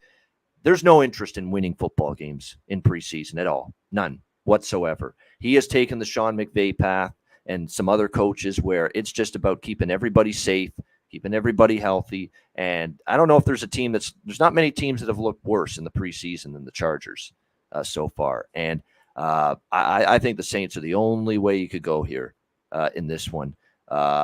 Because to me, the Chargers have shown you no intensity, no interest whatsoever in terms of winning games. And, the Saints have played. That's a great point about the Saints defense. I think their defense has played okay in these preseason games so far. You're right. The Ian Book has struggled. There's no ifs, ands, or buts about it. But that being said, the defense has been pretty solid for the New Orleans Saints. And look, they're 0-2 as well. But the Saints have been competitive. In these preseason games. The Green Bay game, they were pretty competitive in that game. You can't say that about the Chargers. Now the Chargers are going on the road for this game. You're right. Easton Stick has really been underwhelming, which is kind of disappointing because he's been here for years. Chase Daniel's been okay, but the Chargers defense hasn't played. The backup defenders have not played well here for the Chargers. So this could open the door. And hopefully Ian Book, and like we know we're going to see Ian Book tonight, but we're also going to see a lot of Andy Dalton tonight. For the Saints. And we don't want Andy Dalton. We don't love Andy Dalton in the regular season, but in the preseason, we can trust Andy Dalton, to be able to move the football a bit, make some plays. So Saints -3, full game for me. I understand the Saints look. I do. Now, there's reasons to be worried about the Saints tonight. There's more reasons to be worried about the Chargers giving a damn, as far as I'm concerned. We haven't seen any give a damn from the Chargers in the preseason this year or last year. The Chargers don't care. I know that for certain. But when I was trying to study the beat writers and stuff, my first thought was, they're not going to play Winston. And look, that's just my own intuition. And that's my own, when I was studying. I don't think they will either, but they've left the door open that he could see at least one drive, get him on the field for one drive and see how he is. I think we could see that. I think we could see Winston for one drive. It's not going to be a full half thing because he's coming off an injury, but could we see him for a possession? Quite possibly. Dalton's looked good in the preseason. I don't know how long we're going to see him for, but I think this makes sense. I really do. I wouldn't lay more than 3, but -3 or better. In fact, I actually laid 2.5, but I can only lay 3 right now because it was 2.5 earlier this week, but -3, I can still bet it. I still like it enough. Well, my whole plan now is to take the under, but instead, I'm going to take the Chargers team total under. I'm going to take the Chargers team total under. That's the way you can bet it too. I don't argue with that. Yep. Team total under 15.5, and then I might even double up by also taking the. Maybe this is a game that's possibly screaming for us to get paid. Joe Yurkovich says Book is going to play entire second half. I think he's going to play more than that. I really do. I really think he's going to play more than I would. Definitely, I would take the over if it's one half for Book playing. So I think this is the first game that we've talked about, because I do like an angle in the second game. But this is the first game that we've talked about so far where I'm just like, oh, God, this is the angle. This is how we get paid here. But I don't want to bet too much. Joe Yurkovich says, where can you bet a preseason team total? Bet 365. The Chargers team totals at 15.5. It's juiced to the over. Now it's 20 cents each way. The Saints at 20.5 is juiced to the under. So Chargers team total under, the full game under 36.5. And I kind of agree with you on the Saints spot here. The Chargers just want to go home healthy and start the year. So I'm going to be moving on this game. Let's lock our guy Bobano in for his look on. Birdie says Saints can't risk Dalton getting injured. That's absolutely right. I think that's so key because you have Winston coming off the ACL from last year. He's already got the foot injury. I just don't see Dalton. I'd say one drive for Dalton and then get him out. I mean, who knows? He could have to start week 1. So Okay, so let me just do this here. Chargers, New Orleans. We're Bobano locking in the Saints. Saints -3 at -112. Can we beat that anywhere? Saints -3 at -105 over at Circa. There we go. So Saints for Bobano. Saints -3 -105, and I'm in, and that's why I can't stick with them. It's just because Book I think is going to play too much, but for sure it's on my radar, and I'm going to put some asterisks beside it and look closer. All right, we are locked in. There we go. Now we move on to the final game on the board, 8:15 p.m. Eastern. We're heading into MLB next. New England Patriots 1-1 at the Raiders 3-0, 2-0 at home, Allegiant Stadium in Las Vegas, Nevada. We've had a few different teams doing joint practices this week. This is the only spot where there's been no tension, and that's because McDaniels and Belichick know each other so well, and so there hasn't been tension here with these two teams facing off against each other. Joe Earford says Saints have a new regime and have not had any trial run in the preseason. I think early on they won a trial run. No, there's definite legitimacy there. Okay, here we go, though. The Raiders have opened up 2-0. They opened by defeating the Vikings at home 26-20 before winning at Miami 15-13. We've not seen Derek Carr yet. Nick Mullins was traded to the Vikings this week, so it's Jarrett Stidham who's going to be the quarterback. Supposedly, as these practices were going, these joint practices, and when they were going up against each other, the Patriots were calling out exactly what the Raiders were doing. And so these teams have been watching each other, seeing each other. I just don't see how anyone is moving the ball in this football game. I took the under 37.5. Let's take a look at the line movement and then take a look at the cash flow in this one. First off, with the cash flow, we have 32% of the tickets on the Patriots and 77% of the cash. There's this feeling that, Belichick knows these coaches inside and out, and he's going to shut them down. I don't have that feeling. I don't see why Bill Belichick would care, and he certainly isn't going to be like competitive with McDaniels, in my estimation, in a preseason game. But I do think that the under is very, very much in play. This was initially, let's pull this up. This was initially open here at Bet365 at +1 for the Patriots. There's been no movement at all. From a total perspective, it opened up at 37 and it's now at 36.5. It did drop to 36 at one point. So I got 37.5 last night, and there was a 1.5 drop. Now it's gone from 36 up to 36.5. Birdie says Raiders have absolutely destroyed the Pats this week in practice. Destroyed. Yeah, there's been a story coming out that the Patriots look awful.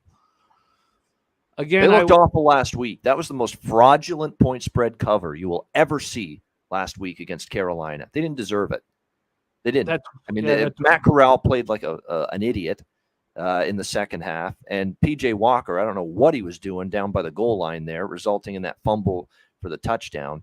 And, of course, they didn't win and cover against the Giants in the first preseason game. New England hasn't looked great. No. Zappi's been fun to watch. He's able to move the ball. He has difficulty in the red zone, which is a thing that you could expect from him. We're not expecting to see Mac Jones. I don't know if anyone has information on that, but very unlikely to play. And Zappe expected to get the bulk of playing time going up against Stidham. So I expect Zappe to be able to move the ball, have long drives, and take his time. And I'm on the under 37.5 with confidence. With confidence. Take it away here, Bobano. Patriots, Raiders. Yeah, I don't have a strong opinion on the total, but I like Las Vegas here.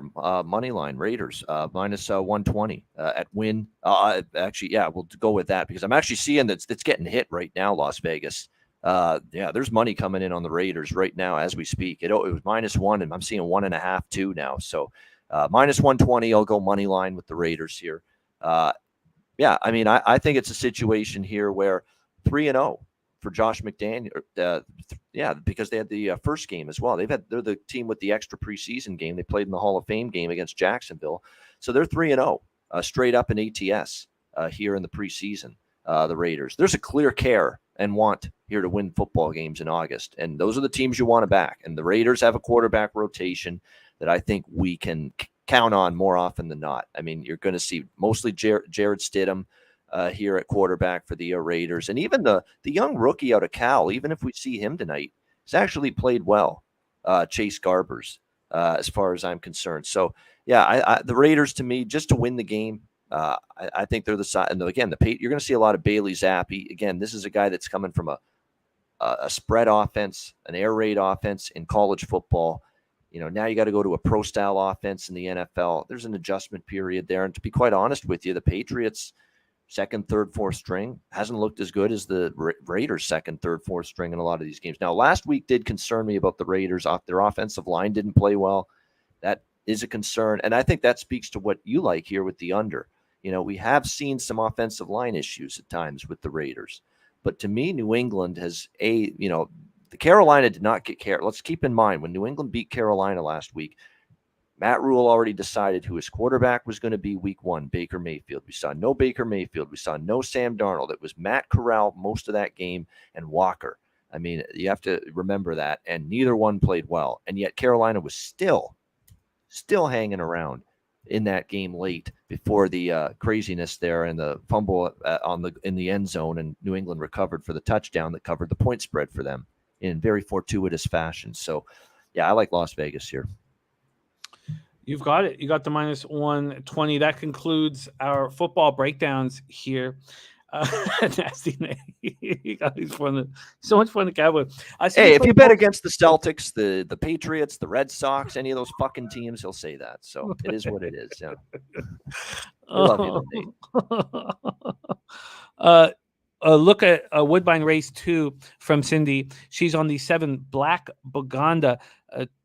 Blinkers added. We have Salas up, Leo up as the jockey. That's a 20-1 look. 20-1 for Cindy. And she's the Bruins. I left out the Bruins. That's right. Bruins too. Yeah. All right, there you have it. That is football for us. Let's review. First off, Bobano's 3-0 on the show, and I'm 10-1 in NFL preseason. So let's keep that coming. Let's keep that rolling. This is what we have done here in CFL. Bobano's on the Ticats money line in the over 48 and Ticats Argos. Bobano's on the Lions -3, and I'm going to join them. I think it could go to 2.5. I'm also going to move on the under. And then Bobano's on the Red Blacks +3 in the over 48.5. And I think I'm going to stay off of that bum fight, although I love bum fights. At the offshores you can, Joe, but at the tote, which is what most of us play here in North America, at the tote you can't. And you can't because of Ontario now making sports gambling legal, or Canada making legal. You can't bet horses on those sites anymore here. Okay, there's our guy Good in the house. In NFL, Bobano's gone on the Bills +6.5 and the over 39.5 in Bills Panthers. And oh, nice. And Cindy will be on Razor Show tonight. And it's her birthday. Happy birthday, Cindy. You are a big asset, a big boost to our capping here at Pub Sports Radio. We love you. Have a wonderful birthday. And thanks for always sharing your action with us and your insights and your angles. Cindy's an incredible thoroughbred capper. And then I have interest in the under in Seattle, Dallas. I don't know if I'll pull the trigger, but I am going to move on the under in Chargers Saints. And I am very likely going to move on the Chargers team total under. And the Saints defense has been so good. Then the under 37.5 in Patriots Raiders is my best bet on the NFL card. And Bobano moved on the Raiders. And that's that. There we go. Let's move on to MLB. And I'm coming off taking an ass kicking in MLB. And it hurt. LA, Tampa Bay, first 500. And it was a heavily juiced ass kicking too. So I went 0-4, but I was down 4.9 units. No, Johnny, I'd never do teasers ever. It's just not part of my artillery. So 0-4, down 4.9 units. I pushed with the Jays -1.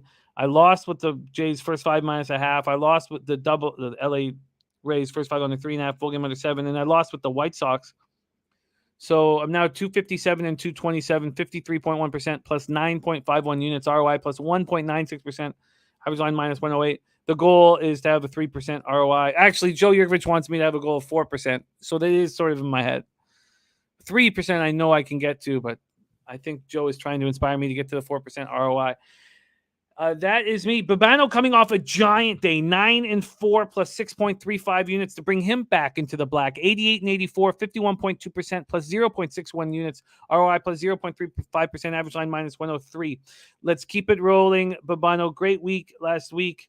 Let's go.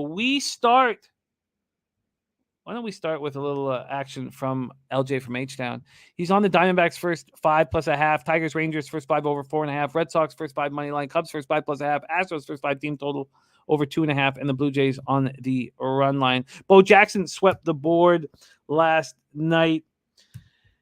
Great work, Bo. Great work, Bo. Let's go. Dodgers, Marlins. There's some stats that just jump out at you. The Marlins versus lefties last 30 days are batting 176 with a 539 OPS. I've not written down 539 OPS all season long. It's just unbelievably bad. And that's what these Marlins are doing. And they're going up against Tyler Anderson here. Anderson 13-2, 2.73 ERA, 1.02 whip, 135 in the third innings, allowing 10 home runs, 107 Ks, 28 walks. His last start was at home versus these very Marlins, and he completely shut them down. Allowed 1 earned run, 6 Ks, and 3 walks. On the road, he's a little worse than he's at home. 3.29 ERA, 242 opponents batting average. Then we have Trevor Rogers. His last start was July 25th. He was out with a back injury. So his last rehab start wasn't good. 5 earned runs on 7 hits, 1 walk, struck out 2 in 2 innings at AAA Jacksonville. So it took him 62 pitches to get 6 outs. Now he's going up against the Dodgers team, whose numbers against lefties are dropping 260, 731 OPS. They were ripping the leather off the ball against lefties. At home, Rogers is worse than he's on the road. At home, he's 2-6 with a 7.08 ERA and a 3.10 opponent's batting average. Dodgers bullpen is incredible, 2.20 ERA, 0.85 whip over the last 30 days, while the Marlins bullpen, 3.87 ERA, 1.45 whip. Let's go to the line history and take a look at the cash flow. And I'm not sure if I'm right about Rogers. I do have Rogers listed at a couple spots, so I'm not sure if that is the case. I believe it is. Let's go over to the Bet365 line movement. Nothing. Dodgers open up minus 260. So where they stand right now, no movement on the total either. Nothing. I guess this just came out. I guess it just came out because they were waiting to announce the pitcher. So why don't... Yeah, it just came out everywhere. Okay, so this line has just become available here. So there's going to probably be no tickets in. Let's see if there are tickets in. No, just 126 tickets in. We do have 3 teams with full line value today at Sports Insights, but this game is just jumped on the board. Any interest for you? It pops off 6:40 p.m. Eastern. Dodgers, Marlins. Take it away, Bobano. Yeah, I'm going to do my very best with the baseball card today. When I have absolutely zero opinion on a game, I'm going to keep it brief, and that's how I feel about this one. Pass, I'd lean under if I had to bet it. There you go. Lee Davis saying it opened at minus 238 over at Penny. So there was market movement towards the Dodgers there. I wonder, Lee, do you think it would help us more if I used Penny's line movements instead of the company I once worked for? I can switch over to their new site. And would you guys prefer if I use Pinnacle's line movements rather than Bet365's? Let me know, and I will do that. Yeah, I see why this game is not appealing. I mean, what do you have to do to make money on the Dodgers? It's just hard to get value with the Dodgers. Yep. I mean, they could. I mean, the run line considered it, but minus 160, no, thank you. Not at this time of year, and not with the other sports starting up now as well. So, yeah, maybe a lean to the under.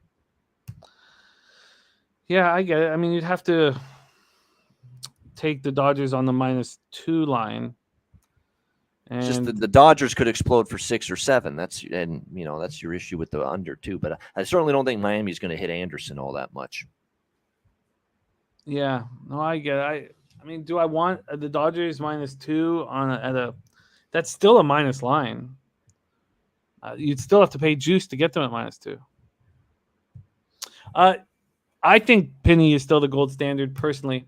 The reason why we haven't been used, because we always use Penny, is just because it's not available on the site that we've used for years for this. And Pinnacle's a good, always been. I'll never argue with Pinnacle not being the book of choice for. I agree. Yeah. One of the things it was helping me personally was because my local act says Bet365. So just studying only the Bet365 line movement helps. Also, they're not first out. So they look at the other lines, look at the early movement, and then put their line out at 5 p.m. So once there's movement after 5 p.m., like I think it's important to know what the movement is when there's limits, and that's what Pinnacle does. So maybe this will be the last day of this. Maybe starting on Tuesday, we'll just focus solely on Pinnacle line movements. Maybe I'll pull it up at some point here while we're discussing. Let's move on. We had no moves for us in Dodgers Marlins. Move on to 7:05 p.m. Eastern. Cincinnati Reds 48-75, 22-39 on the road at Washington Nationals 42-83, 19-44 at home and Nationals Park in Washington D.C. Sorry, I didn't pull up the swish. Let's get that up here right now and discuss the weather first off at Nationals Park. It is 85 Fahrenheit, 4.2 miles per hour out to right field, and it moves to center, but just 4.2 to 5 miles per hour. That's all it is. Let's move over to the line history in this one and the cash flow in this one. Slight line value to Cavalli. We have Cade Cavalli, first round pick, 22nd overall in the 2020 draft out of the University of Oklahoma. So they have slight line value towards them. There has been a big move towards the Nats. A huge move. A 35-cent move towards the Washington Nationals. Wow.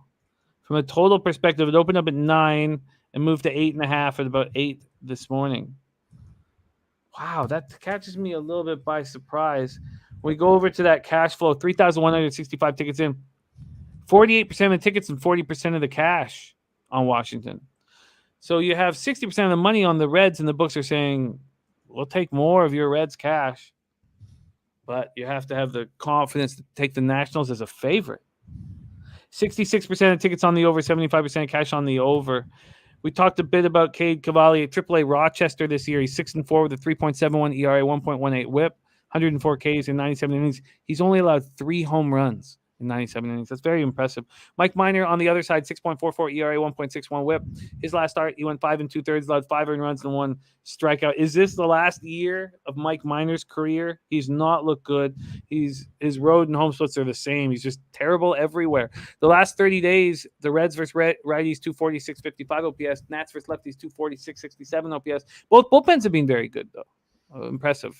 Not very good, but both bullpens have been good. Much better than their season-long averages. Take it away here, Bobano. Reds, Nats. Yeah, I'm going to do Nationals first 5 full game run line split. I'm going to do Nationals -0.5, -104, first 5. Nationals -1, +100, full game, both at Pinnacle. Cavalli has been rip-roaring it up in AAA, 1.47 ERA. You mentioned he's kept the ball in the park, at least at AAA he has, and that's significant, against the Reds. A lot of their damage is done via the home run ball.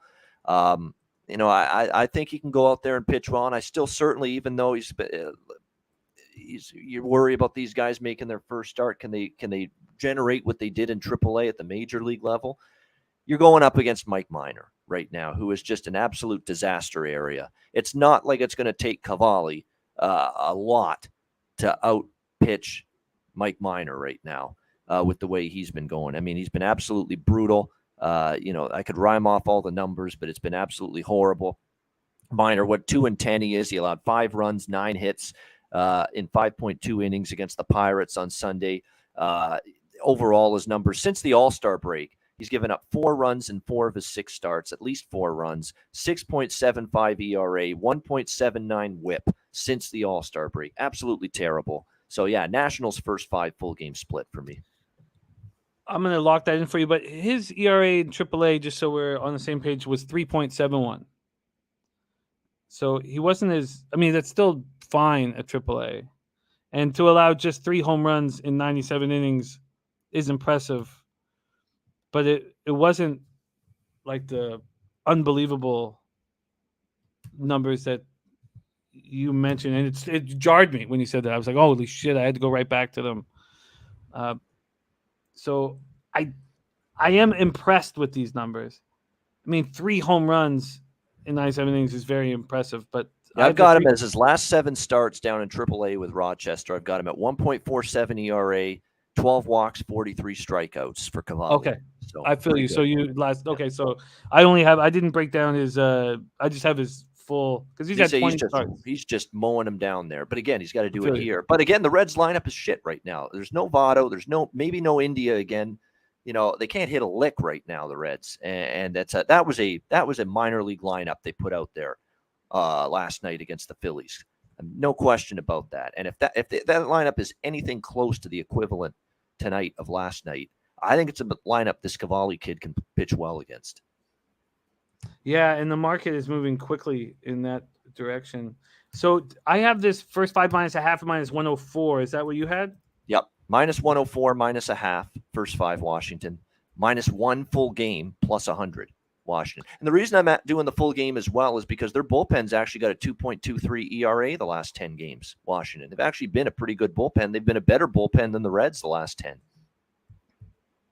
Joshua Chipman says Cav is one of the highest rated fastballs for a rookie in years. Reminds me of Spencer Strider. And it's a smart way of looking at Bobano. And I'm cutting the juice out. Like, I don't want to lay minus 145 with this kid and this team behind him. No, but I mean, looking at Cavalli's last 7 games instead of the 20 games of the season is definitely. Smart way of looking at it. Shorter term sample size has been much better for him than his full season. Yeah. Moose Money says walks a bit of an issue recently. 39 walks, 97 innings is not what you'd probably want, from a pitcher coming up. But I get it. Locked in here for Bobano. Bobano's on the Nats. First 5 minus a half, minus 104, and he's on the full game minus 1 at plus 100. Okay, Dommy Gun Reaches says more and more leaning towards the over. That over has 75% of the tickets and 75% of the cash. So I did bet the over as well, Dom. And I'm going to put that as official too. Why not? I'm a high volume guy. It's especially with it 9. I wouldn't, but 8.5 minus 120 at DraftKings with the total in this game. So I think that's worth it. Actually minus 114 at Pinnacle. Let's do that. 8.5 minus 114 at Pinnacle over the total. You are locked in. Because I think Washington's lineup can really crack Minor. I mean, Minor will give up minimum 4 runs, just like he's done every start pretty much since the All-Star break. You just need a few from Cincy. That's the big question, right? Cincy's so putrid offensively, but even they could put up a couple, and there's your over. He's going to be watching the Reds Nats very closely tonight. Enjoy your Friday night.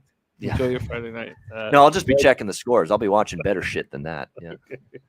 All right, let's move on. 7:05 p.m. Eastern. Pittsburgh Pirates 47-77, 21-41 on the road at the Phillies. Now 15 games over 500. Don't look now. The Phillies are on their way to the playoffs. 37-29 at home. Better road record. Or I guess similar. Almost the same.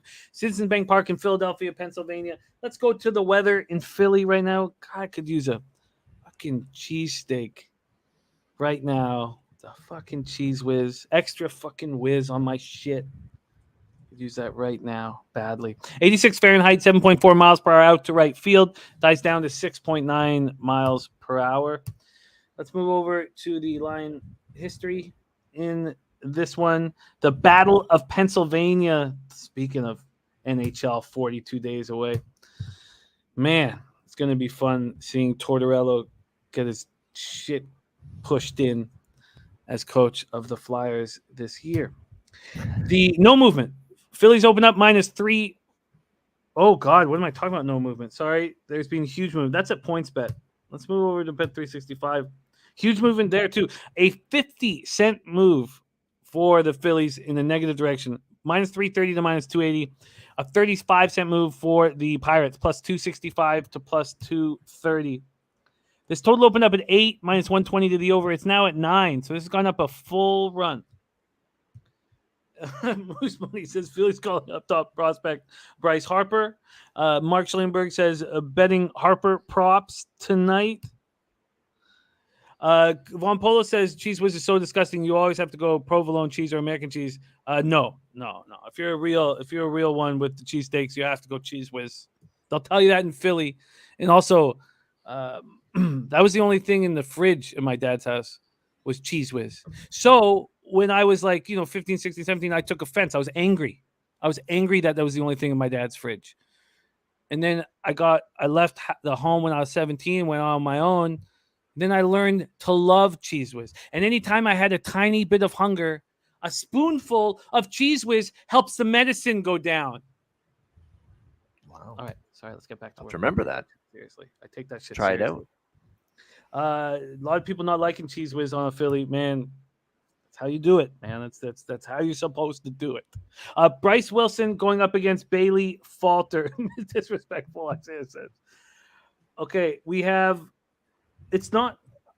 It's Falter, right? Is it changed? Does everybody have Bailey? Yeah, it's Bailey Falter. Okay, It's Bailey Falter. Okay. Yeah. Okay, so here we go. We have a full line value on the Pittsburgh Pirates. 4,879 tickets in. 16% of tickets, 17% of cash on the Pirates. So people not believing this full line value shit. 37% of tickets, 69% of cash on the under. Here we go. Bryce Wilson, last start, win at home versus the lowly Reds. He was 7 innings, 3 earned runs, 2 homers, 4 Ks, 5.74 ERA, 1.44 whip. On the road, he's been better than he's been at home. 5.13 ERA, but 293 opponents batting average. Still terrible numbers.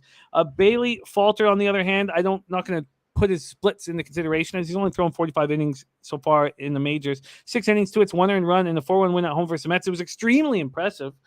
The Phillies versus lefties, 224, 652 OPS. Sorry, Pirates versus lefties, 224, 652. Phillies versus righties, 269, 759 OPS. Both bullpens have been very poor over the last 30 days, and the Phillies better get that shit taken care of because it's ugly. Take it away here, Bobano, Pirates, Phillies. This one I'm definitely considering the over, even though it's 9, even though the Pirates are involved and we don't always like overs with them at that kind of a number. But I'll tell you what, Bryce Wilson's just not very trustworthy, in my opinion. I mean, he's not been good overall. 5.74 ERA, 5.13 ERA on the road.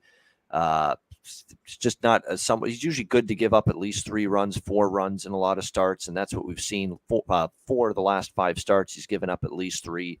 I'm not a big fan of Bailey Falter, and now that I see he's the starting pitcher, I'm more interested as well. I'm going to make that an official play over 9 here. I don't think there's any 8.5s. No, it's 9 pretty much across the board. But yeah, I like it. I mean, I just don't like either pitcher. Phillies are capable of hitting.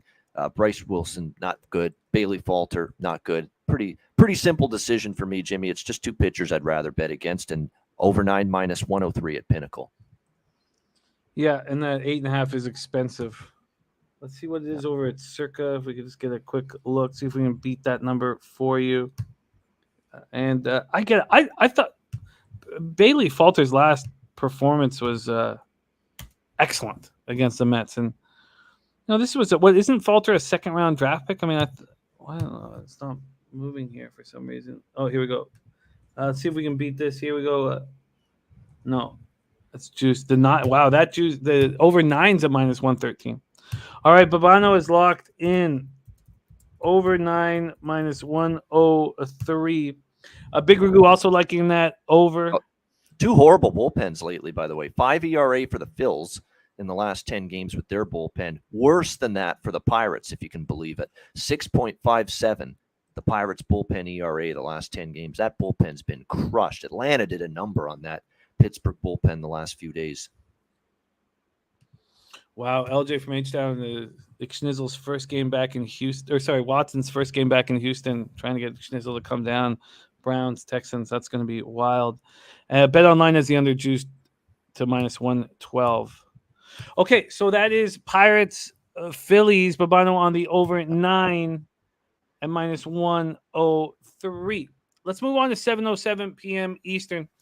I have a friend at this game tonight, and he's visiting from New Brunswick, and they've been, gambling over the last couple of days over at Tim Steve's place, and they've worked their bankroll up to $500 from a lower starting point. I'm not sure what they started, but they now have $500 in their bankroll. A couple guys just having fun, and he's going to the game tonight, so he wants to put all $500 on the Toronto Blue Jays, and his buddies are trying to talk him down off of that. It is a kind of a tricky travel spot. The Angels had the benefit of playing the Rays in the early game yesterday, so they were resting comfortably in Toronto. When the Blue Jays had, how long did that game go last night? About 4.5 hours. It seemed to go on forever and ever. Then the Blue Jays have This to. is going to be one of those games where if the Jays roll, as I think they're capable of, and I didn't bet it, I'm going to be so pissed off. But carry on. Yeah, well, let's talk about this because we can talk ourselves into betting this. The roof is going to be open.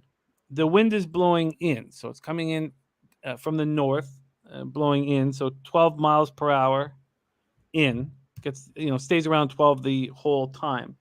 We'll take a look at the line history in this one and pull up the cash flow as well here. 4,968 tickets in at this point. And let's see what Bet365 has done with it. Sorry, this is all taking me longer these days because of this. I'm going to switch sites for Tuesday. Here we go.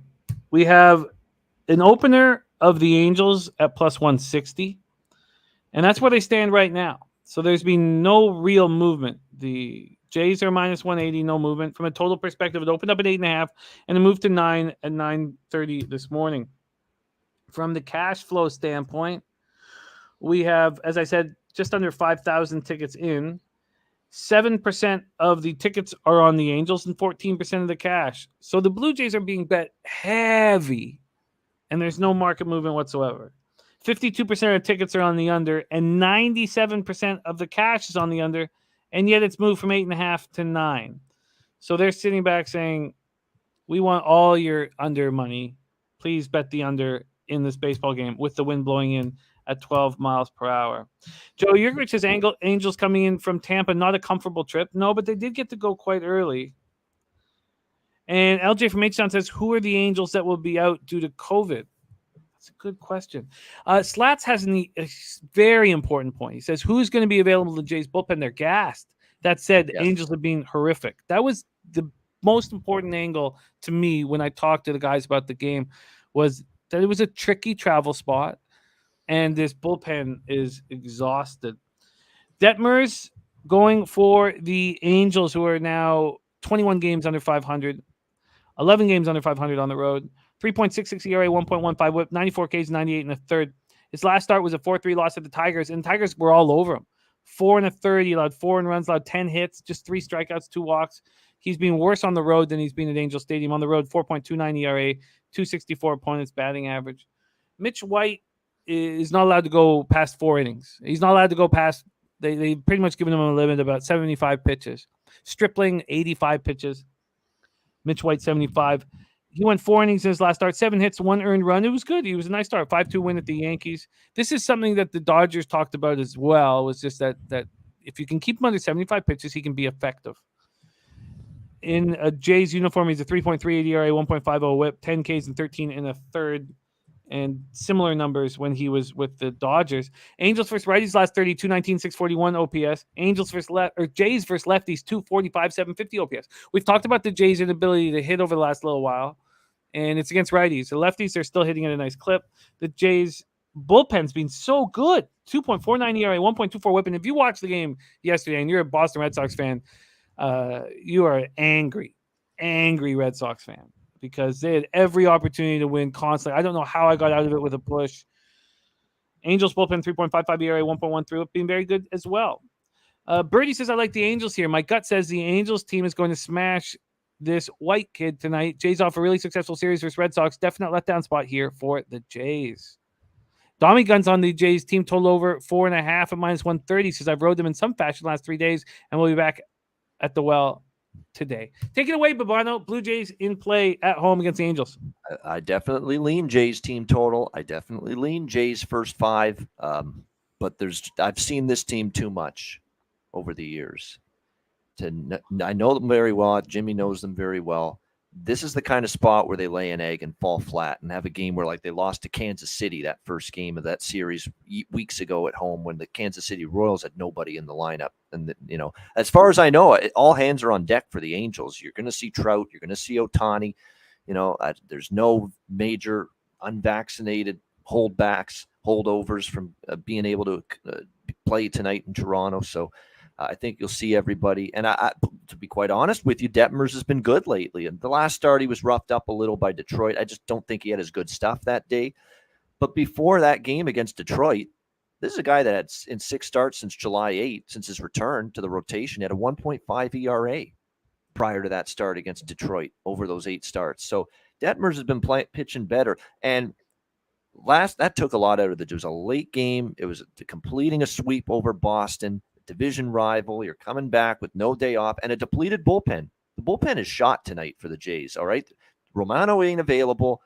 Jimmy Garcia probably will be because he didn't pitch last night, but Romano's not available. I don't think you'll see Anthony Bass tonight, who's become a high leverage reliever for John Schneider. You're probably not going to see Simber, who's pitched a couple nights in a row for the Jays in that Boston series. I mean, you're going to have to patch this game together at the back end after Mitch White leaves the game. And it's even more concerning because Mitch White really doesn't pitch more than 5 innings ever. So you're going to have to find a way to bridge 6 through 9, those innings, after Mitch White leaves the game. And I think it's going to be a little bit of a dicey act for the Blue Jays to try to do that tonight. So I lean Jays, but I've seen this spot before. Lay an egg, clunker, big game, no day off, depleted bullpen. I could even see the bats going cold and silent tonight against. I actually could lean under in this game, to be quite honest with you. But first 5 especially, because maybe you want to take the depleted bullpen for the Jays and out of it, and the bad bullpen for the Angels out of it. But just a bunch of leans, just a bunch of gut, intuition type of leans. But I'm probably not going to have anything official play here. Pass. No, I don't want to get involved in it either. And my friend Jason from New Brunswick is going to have $500 at the Blues. He's going to have a hotel downtown. Going to be partying it up, and he's going to want the Jays to come through for him. And I'm nervous about this spot. Mike M says bad matchup for the Angels. Moose Money says Toronto 61 plate appearances versus lefties last 3 weeks. Very limited lefty looks. A lot to pull off the Jays spot, but playoff push these days got to be a W. Domingo Reach says, if anything, I think runs are scored. Gas Report says first 5 under might be the best bet. Joe Yurkovich says Toronto, LA, first 5 under, 4.5 at plus 105 for me. I like it. All right. There you go. Armchair MMA says Ohtani can't swing with his hands hurting him every swing. That is the Angels Blue Jays. MDR 24 says Blue Jays came through and clinched parlay winner last night. Red Sox on 3rd, no outs. Both bottom of the 9th. I couldn't believe it. It was nuts. I could not believe it. I could not believe it. That would have been a live betting opportunity if you think the Red Sox are that terrible. Okay, let's move on. By the way, our friend Jason, who's going to be at the game, he told me a story when I was hanging out with him a couple of days ago where, he was with a girl and they came home drunk and it was like, 1:30 in the morning. Everything was moving in the right direction. So she went to the bathroom. So, of course, he got undressed and went on the bed and started jerking it, and just to prepare, And she came in and screamed at the top of her lungs and then started screaming, get out, get out, get out. And so he left. Okay, let's move on. 7:10 p.m. I like what Joe Yurkovich is doing with the under first 5, though. I could totally see that because the Angels are – how can you bet an Angels game? Well, I know yesterday it went over, but it was the pitching fell apart and the stupid – what do you think you are, David Fletcher? You're a fucking idiot, man. What do you think you are, Matt Chapman? You think, oh, well, I saw Matt Chapman do that the other night, the backhand flip. Let me try it. I'm as good as him. No, you're not. That was embarrassing. And it really cost you in that inning. And Tampa Bay scored multiple runs that inning yesterday. What the hell are you doing, David Fletcher? I had to get that off my chest. That's ridiculous. He probably saw Chapman do it the other night, said, what a play. I'm going to try it because I think I can do it too. No, you cannot. You're not the fielder that Chapman is. The fact you even tried it means you're a fucking idiot. There you go. Bobano and I on 2 different tangents there. You get a little bit of everything on the show. Aaron says no more efficient way to gauge a woman's interest in that. Well put, Aaron.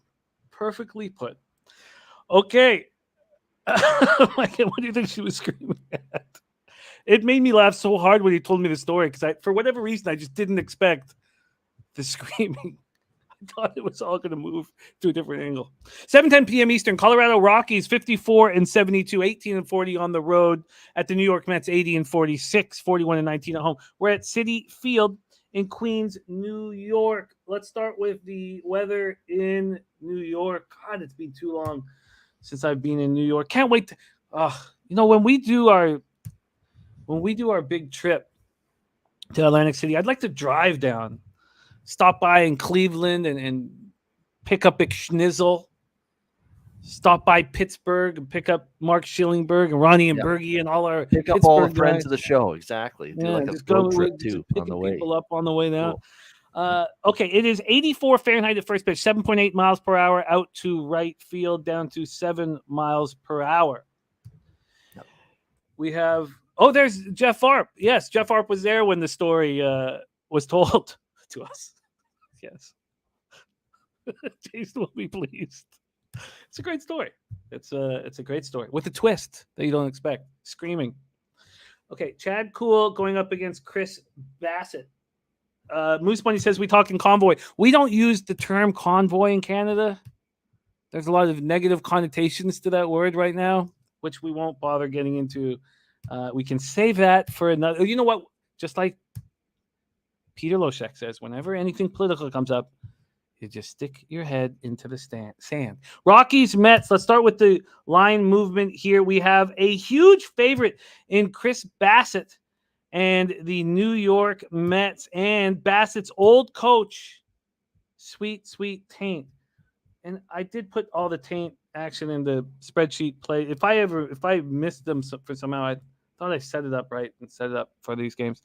Chris Bassett on the bump, 11-7, 3.26 ERA, 1.13 WHIP, 138 Ks, 141 innings, 15 home runs.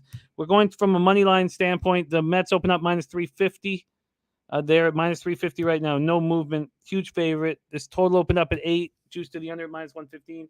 It is still there. Still there. Wind blowing out. No movement on either the side or the total. Let's take a look at where the cash lies in this Mets spot.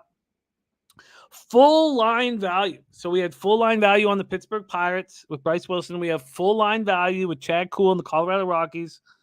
Going to take a lot of balls to back any of these big dogs. 5,308 tickets in. 13% of the tickets are on the Rockies and 70% of the cash. Big bets have come in on the Colorado Rockies. Then 30% of tickets on the under, 75% of cash on the under. No movement on either. Chad Cool's looked very good at home and very bad on the road. 6.08 ERA on the road, 288 opponents batting average. He's coming off a 9-1 loss at the Padres. They were all over him. 5 innings, 9 earned runs, 3 homers. Chris Bassett's pitching very well right now. Pitched great all year. 11-7, 3.26 ERA, 1.13 WHIP. Last start, 6 innings, 7 hits, 2 earned runs, 4 Ks, no walks, and a 7-2 win at the Phillies. At home, he's been excellent. 4-5, 2.55 ERA, 218 opponents batting average. The Mets first righties last 30 days, they're raking. 288, 828 OPS. Rockies first righties, 266, 706 OPS. Rockies bullpen, the worst in the league over the last 30 days. The Mets bullpen has not looked very good either. Take it away here for us, Bobano. Rockies, Mets. Wow. I can't believe I might be doing this again, but I might look at a Mets team total here. Over. I don't know though. I thought they could smack Feltner last night, and they just stranded so many base runners. Dommy's hitting it right on the head in the chat. I mean, they had a million chances there last night to get to 5 runs, and they just couldn't get the job. That being said, Cool has been brutal, absolutely awful as of late. And I keep coming back to the same thought I had last night, and it didn't pay off for me last night. And I don't like the way the Mets line offense has trended the last few games. They didn't hit necessarily against the Yankees in big spots. Stranded base runners there, bad with runners in scoring position there. Kind of the same thing last night with the Mets. It cost me my team total over with them last night. But I am tempted to go back to the well here. I'm going to shop around to see if the difference would be 4.5 with juice compared to 5.5 at a plus price. But that's the angle for me. I mean, I absolutely think they're worth a look here with the team total again. And maybe keep the Colorado offense out of it because, look, Chris Bassett continues to be pretty good, overall for the New York Mets. He's had a solid season to this point. And we talk about how the Mets have struggled against righties, especially on the road. And he's got a 2.55 ERA on the overall at home this year. Overall, Bassett 0.95 ERA the last 3 starts. He's been absolutely lights out. So I don't want to put my faith in the Rockies offense. That's why I'm not looking at the full game total. But the Mets team total, it's minus 155 for 4.5. Oh shit. Yeah, I'll take a shot at the plus 113 at Pinnacle over 5.5 Mets team total. Don't love it, but I think they can get 6 runs. Cool's been that bad. And hopefully tonight they cash in with runners in scoring position. Mets team total over 5.5 at plus 113 for Bobano. And our guy in the chat, Rel, says real Canadians see convoy as a very positive word. Look, I will never say anything positive about our prime minister ever. Not one time ever. Like, I'm not sitting there. I'm not saying with the convoy, I'm not saying anything good or bad about any of that, but I can promise you, never say anything good about our prime minister. Okay, let's move forward here. We have Mets team total over 5.5 at plus 113. This is not a spot that appeals to me, but I can completely understand your look with the wind blowing out and Mets hitting 288, 828 OPS versus righties. Matt Pollan says, put your head back in the sand, Jimmy. Yes, I will do that immediately. Okay, so we move on to 7:10 p.m. Eastern, and it's the Rays at Red Sox, and we have Lamont Williams, who is celebrating his birthday tomorrow on a max bet with the Boston Red Sox. We're at Fenway Park in Boston, Massachusetts. We have a 31-year-old journeyman, JT Chagua.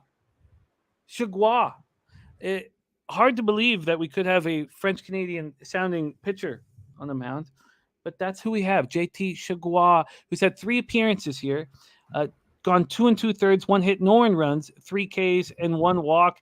In AAA, he was beyond comprehension bad. But leave it to the Rays to not care about those things. They have their own things that they're looking for.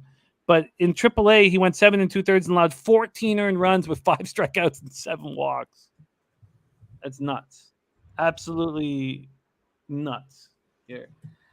Let's take a look at the weather in Boston. It is rain. Maybe we shouldn't even bother talking about this game. Let's see what RotoWire has to say about this one. Let's just see here if RotoWire thinks there's any chance at action in this one. 33% chance of rain. It's not in red, so maybe this will go. Let's see. Oh, and Woo Rizza talking about the Cavalli K to ladder it. Coin says Yarbrough is the primary guy for Tampa Bay. Well, that's good because Red Sox have no power against righties over the last 30 days. 254, 689 OPS. The Rays have had no power against anybody all year. 226, 672 OPS. Michael Wacha, 8-1, 2.28 ERA, 1.04 WHIP, 63 Ks and 24 walks with 7 home runs. His last start, 4-3 win at the Orioles, 5 2/3, 4 hits, no runs, 4 Ks, 1 walk. At home, Wacha's been unbelievable. Do we trust these home numbers? I know that he's only been back for a couple weeks from the IL, but 4-1, 1.14 ERA, 174 points batting average. Can you possibly trust that? The Rays bullpen is almost 3 runs better per 9 innings than the Red Sox over the last 30 days. And look at that. J-Rod just got a $400 million extension for 14 years. Unbelievable. Wow. How about that money? Woo-wee. Slow Jam says, would not fade the Rays right now. These are 2 teams heading in opposite directions. 2 teams heading in opposite directions. Let's quickly just do a line breakdown and talk about the cash flow of this one here in the Rays. We have just 1,765 tickets in for some reason. 60% of tickets, 68% of cash on Boston. 38% of tickets, 97% of cash on the under. So there's clearly an expectation that Wacha will pitch nice and maybe not enough respect for this Rays bullpen. Let's see what we're talking about from no movement. I guess this just came out. This came out 30 minutes ago. So opened up with Boston minus 125, no movement. But there has been movement on the total. Total came out at midnight. So it opened up at 8.5. It's now at 9. Take it away here for us, Bobano, Rays, Red Sox. I'm just checking the forecast here because I know as soon as you said there might be a chance of rain, or some people in the chat saying will the game be played tonight. I'm looking for an hour by hour for it. And that's the way you want to do it, right? When you're looking at these weather forecasts, you want an hour by hour forecast specifically for when the game is going to be going. And I know at 7 o'clock, 80% thunderstorms at Fenway. And then it does clear up. It looks like around at least the chance of rain, scattered thunderstorms goes down 50 to 40%, 8, 9 o'clock, 10 o'clock. It's supposed to move out and be clear. But, you know, if they have to delay for 2-3 hours, are they even going to bother playing tonight? So you do worry about that. But Yarbrough's going to be the primary tonight, probably. Yeah, it looks like Yarbrough. You're only going to see Charlois early. I want to back Tampa because this price is ludicrous to me that Boston's favored. And I know Waka Flocka Flame's been actually pretty good here in the month of August. He's actually pitched okay. But this is kind of like with the Jays. I mean, even if this game is close, Waka pitches decent early in the game. I mean, Boston bullpen is completely depleted going into this game tonight. I mean, none of their key relievers are going to be available. Whitlock's pitched a lot. That Schreiber, who's pitched good for them lately in the bullpen, pitched a lot. Barnes pitched last night. I mean, they're in the same position as the Jays with their bullpen. I mean, that is a depleted, shorthanded bullpen going into this game tonight. The Tampa Bay should have the edge late. So it's Tampa or pass for me. The game may not get played. That's a concern as well. But, yeah, definitely a strong lean to Tampa. I don't know if I'll make this one official, but I probably will play the Rays in some form. I get why you would. You know, this could be a Red Sox first 5 Rays full game, which I won't bet. Shout out to our Jeff Slaughter in the house. Do we trust those numbers from Walker? Maybe I should just stay off of it. Maybe what you should do is if the Red Sox do take a lead in this game, live bet the Rays, because that's a great way to approach it. No question. Yep. This bullpen is now, I mean, they're not going to have what's Schreiber. They're not going to 5.28 ERA, 1.44 WHIP, and they're going to have no one to use. Moose Money says, I'm down for Bobano to either become a full-time weatherman or be a play-by-play hockey announcer. He says there's a lot of talent there. Talking about our Bobano. Live Bet Ray says Troy Torrance. He says yes. Johnny Gunn says runs tonight. God, that's got to be the look as well. Runs. And I know that you love overs. Why are you not on this over, Bobano? It's still this, I don't know what it is, a phobia with Tampa Bay, because it seems like when I like an over with them, they don't hit, you know, and that's the issue with, and rain delay. There you go. It's another, I knew there was another reason. Yes. Any potential for rain, I stay out of it. I can't bet an over when there's a chance of a rain delay. And if the game starts late, it's a dead nuts under. Everybody rushes, umpires are rushing, players aren't as patient at the plate. They don't want to stay out there till 2 a.m. in the morning. You know, it's just the perfect recipe for an under, a game that doesn't start on time due to rain. Slatsy is on the Rays here. He says, to me, Waka is so due for regression. Sox bullpen's worse shape than the Jays. I'm on the Rays. Yeah, I like it. Yeah, I have interest in the Rays as well. The Rays. And they may give Chargois more than one inning, even though he's just the opener, because he does have good numbers, and Cash might stretch him to the second or even the third inning, because he's done that before with openers. He's not just always the first inning. Sometimes they stretch the opener out to the second and the third. I appreciate that, Moose Money. Very kind. We move on to Tigers, Rangers. I wanted to bet the Rangers this morning, but the market was moving against me, and I didn't fully understand why. Then I heard that our guy, Matty Ice, is on the Rangers run line, -1.5 at +120. He says, going against my Tigers, love the Rangers here. That's from Matty Ice.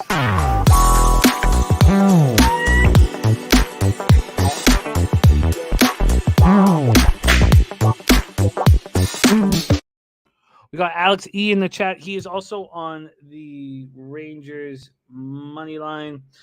Let's take a look and see what we are dealing with in this one. Tyler Alexander against Glenn Otto. I was wanting to see the market move towards Glenn Otto, who you guys know I have an affinity for. Not because he's put money in my wallet, but I do expect him to be a highly thought of pitcher as we move forward. There is finally still nothing. This opened up with the Rangers -170. Nothing. Still just sitting at -160. A 10-cent move on the other way. This total has been sitting at 8 open at 8 -115 to the over. It's now -120 to the over. So the question is, do we still trust this spot? 4 starts in August, Glenn Otto's been incredible. 1.99 ERA, 163 opponent's batting average. And the Rangers are just better in every facet of the game here.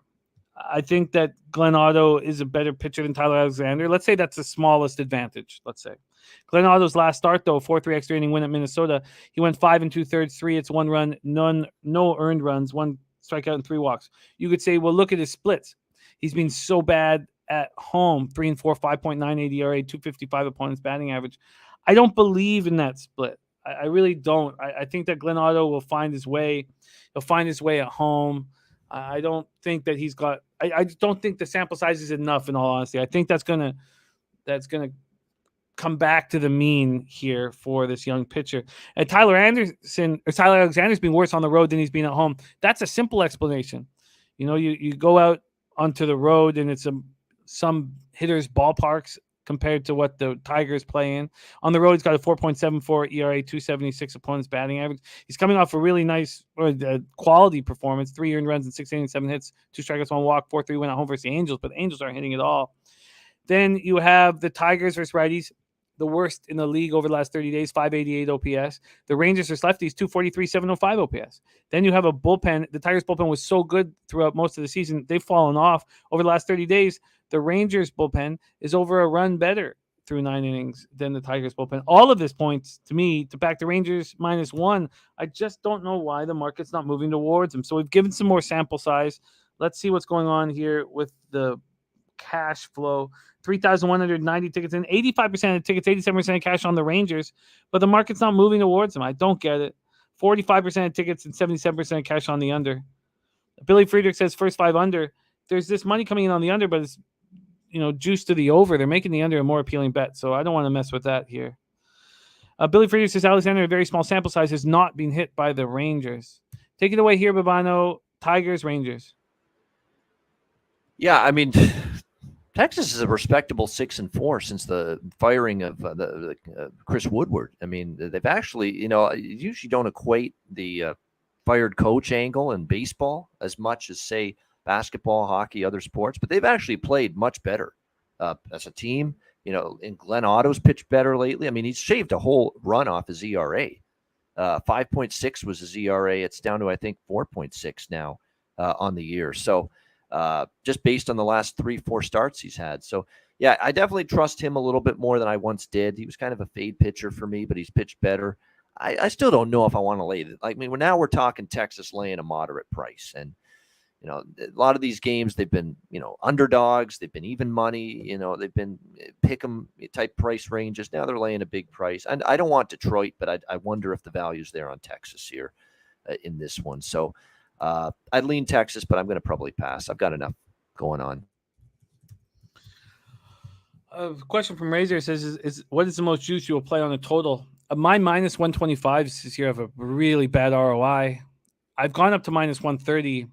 And I don't want to. I want to lower it to -120, in all honesty. I have a negative ROI. Whenever the implied probability gets over 55% on a total, it just doesn't make sense to me at all. But what's your limit, Bobano? On your juice, Bobano? No, yeah, -125 is probably my limit. I usually don't like going more than that. -125 usually my cutoff. All right. C-Rock. It says Detroit always ruins a good ticket. MDR 24, Texas and over 5.5 at +150. I actually took Detroit yesterday against San Francisco with who was pitching for them. He pitched great too. I can't even remember. Manning. Yeah, it was Manning. That was two days. It was a couple ago, days ago. Wednesday, yeah, it was a couple. Yeah, right. They were off yesterday. Yeah, it was a couple days ago. Manning pitched so well against San Francisco. Yep. All right, Tate play today on the Rangers. I'm just uncomfortable that the market's not moving towards them. It makes me not want to bet it. And maybe I won't. Let's see if I have enough action. If I don't, I'll use it. We move on to 8:10 p.m. Eastern. Arizona Diamondbacks, 56-57. 24-35 on the road at Chicago White Sox, 63-62, 30-31 at home, right? Guaranteed rate field in Chicago, Illinois. Red Girl says, what's the play on the Dodgers game? There was no play from us. There was no play with the Dodgers -2 is juiced. And Tyler Anderson just saw them last week. And I know the Marlins aren't hitting lefties at all. I'm sure Tyler Anderson's going to roll through them again, but just didn't seem like an appealing spot. So, and thank you, not applicable, for respecting the no pink eye. It's, important. Arizona Diamondbacks here against the Chicago White Sox, guaranteed rate field in Chicago, Illinois. You have Tommy Henry. What a performance in that 5-1 loss at home versus Cardinals. You had the Cardinals ripping the leather off the ball against lefties, and he goes 5 1/3, 1 earned run. It was a solo shot, 7 Ks, 1 walk. It was very impressive. Johnny Cueto's been so good all year long. Billy Friedrich says, Cueto is the one player who's done the most to keep the White Sox playoff hopes alive. I can't fade him. Johnny Cueto, 2.58 ERA, 1.16 whip. He's been worse at home than he's been on the road. 3.36 ERA, 253 opponent's batting average. His last start was a thing of absolute beauty. 8 2/3, 5 hits, no earned runs, 2 Ks, 1 walk in a 2-0 win at Cleveland.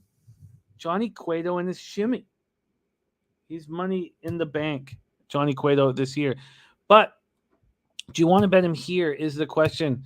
Do you trust that the White Sox could possibly go on a run here? They need one badly, and this is who they need to sweep this series if they want to have any chance at all as we move into the stretch. Let's take a look at the line movement here. Move over to Bet365, and we have a 10-cent move to the Arizona Diamondbacks. From a total perspective, it opened at 8.5 minus 115. It's now a pick'em, so a 5-cent move to the under. When we take a look at the cash flow in this one, we have slight line value to the White Sox. 3,707 tickets in. 91% of the tickets and 95% of the cash on the White Sox and a 10-cent move to Arizona.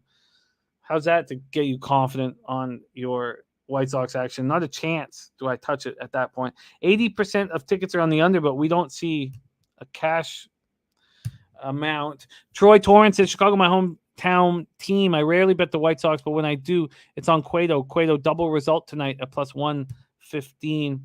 We have the Diamondbacks hitting 246, 714 OPS versus righties last 30 days. White Sox have a nice average against lefties, but no power. 264, 707 OPS. And both bullpens have been poor, very poor over the last little while. Take it away here, Bobano. D-backs, White Sox. There's no way I'm taking Chicago after that kind of loss last night. No way. That was brutal. And that's the kind of loss that just kills your momentum at a time like this when you need wins desperately. And with no day off, and they ripped through the bullpen, and even Liam Hendricks hasn't pitched as well lately. I actually lean Zona. I like what I saw from Henry in that last game against the Cardinals. And the White Sox, they're not the automatic against lefties they once were. They can still hit pretty decently against them, but they haven't been that automatic. Yeah, they smash lefties every single time they face one. Not this year anyway. So, yeah, after that kind of spot last night, which was as terrible a loss as you'll ever see on for the White Sox, drop the foul ball drop the pop-up in foul territory, and the next pitch is a home run. I'm not laying this price with this group. There's no freaking way. I'm just not doing it. And Cueto's actually been, as you mentioned, a little worse at home. So lean Zona, but I'm passing. Yeah, I'm not going to move on it either. And this just in, Birdie says, Lombardi, whose son is the offensive coordinator for the Panthers, just said that the starters are only playing a quarter. Says if you like the Bills at plus 6.5, get on them now. Moose Money says Chicago White Sox 111 ISO power versus lefty, 6th worst in MLB. Wow. Saturated says no consistency in the White Sox lineup, missing too many bats. Okay, that is the Diamondbacks White Sox. Let's move on to 8:10 p.m. Eastern. And look, Pimp Slap play number 2 is in from Mike M. He's on Arizona first 5 plus a half. I guess that's a good look, Arizona plus. I don't understand why this line or this total isn't moving further. I think that first 5 under makes sense, I really do. That first 5 under in the White Sox Rays game. You have cash coming in on the, where is it here? Sorry. We have cash. Oh, we don't know where the cash is. Just the tickets are on the under. This seems to make sense to me. That seems to make sense to me. I think that Cueto will pitch well and Tommy Henry will pitch well. And then who knows what happens when it goes to these terrible bullpens. That first 5 under 4 is at, the first 5 under 4 is at 4.5. Juice to the over. Why would it be juice to the over? Schnizzle making moves. Race 2 at Saratoga. 137 exacta and try box. 23 minutes to post. Mike M says the squad loves that Henry kid. I remember the last interview, they were speaking so highly of him. Plus a half at even money seems like a gem. LJ from H-Town says White Sox at home, trends first 5 under. Yeah, but unfortunately, I'm not, Dennis. Unfortunately, I'm not going live for the Travers. We're moving this weekend. I apologize immensely. I won't be live for the 4th jewel of the Triple Crown. I would love to be going live for it, and I hate that I'm not on it. Moose Money says first 5 under, 4.5 plus 100. Why would they give us no vig here? You have Tommy Henry pitching well against a White Sox team that's not hitting lefties. You have Johnny Cueto pitching very well. I know, I'm sorry, Skydragon, it sucks. But I just don't understand. If it was the bet, why would the books be saying, here, I'll give it to you with no vig? It's a gift here. It's a gift for you. Why would they be doing that? It's just not something that books do. Let's just see what it is over at Pinnacle here. Apologize for going off camera 20 times during the show. I got to answer calls, answer texts, go to the washroom. So apologize for that, but that's worries. What you're seeing. No worries. This is it's a long show and it's a battle. It's all good. Okay, so under 4.5 is at plus 105 a penny. I can't do it. I can't. There's something's not right about that.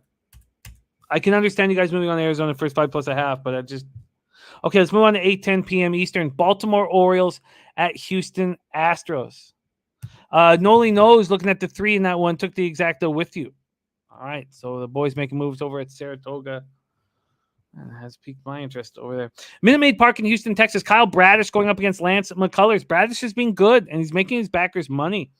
Last start, 5 2/3, 9 hits. He bent but didn't break. 3 earned runs, 6 Ks, no walks, and a 4-3 loss at home versus the Red Sox. Lance McCullers on the other side. I don't know how I wasn't on the Braves.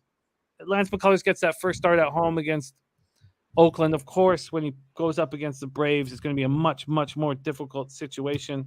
There's our guy, Michael Overlina. Says, good luck moving. So glad you and the family get into a house. Says, goodbye, pigeons. Says, cheers to a bigger, brighter, and richer future. Thank you, Michael Overlina, my man. You brought a lot of light and joy to us this past week, and it's been wonderful. Not applicable says, is 1 and 5 good? No, it's not. No, I'm moving up a little further north, Nuke Worker, but closer to Woodbine. Although this is right on the highway towards Woodbine. In Jimmy's mind, though, anything's better than Pigeonville, where he is right now. Yeah. Yeah, I got to get out of Parkdale. Bradish has been quite good since he came back from the minors, and he's made me money. I can understand looking at his full season at 6.25 ERA, 1.65 whip, and saying he's terrible.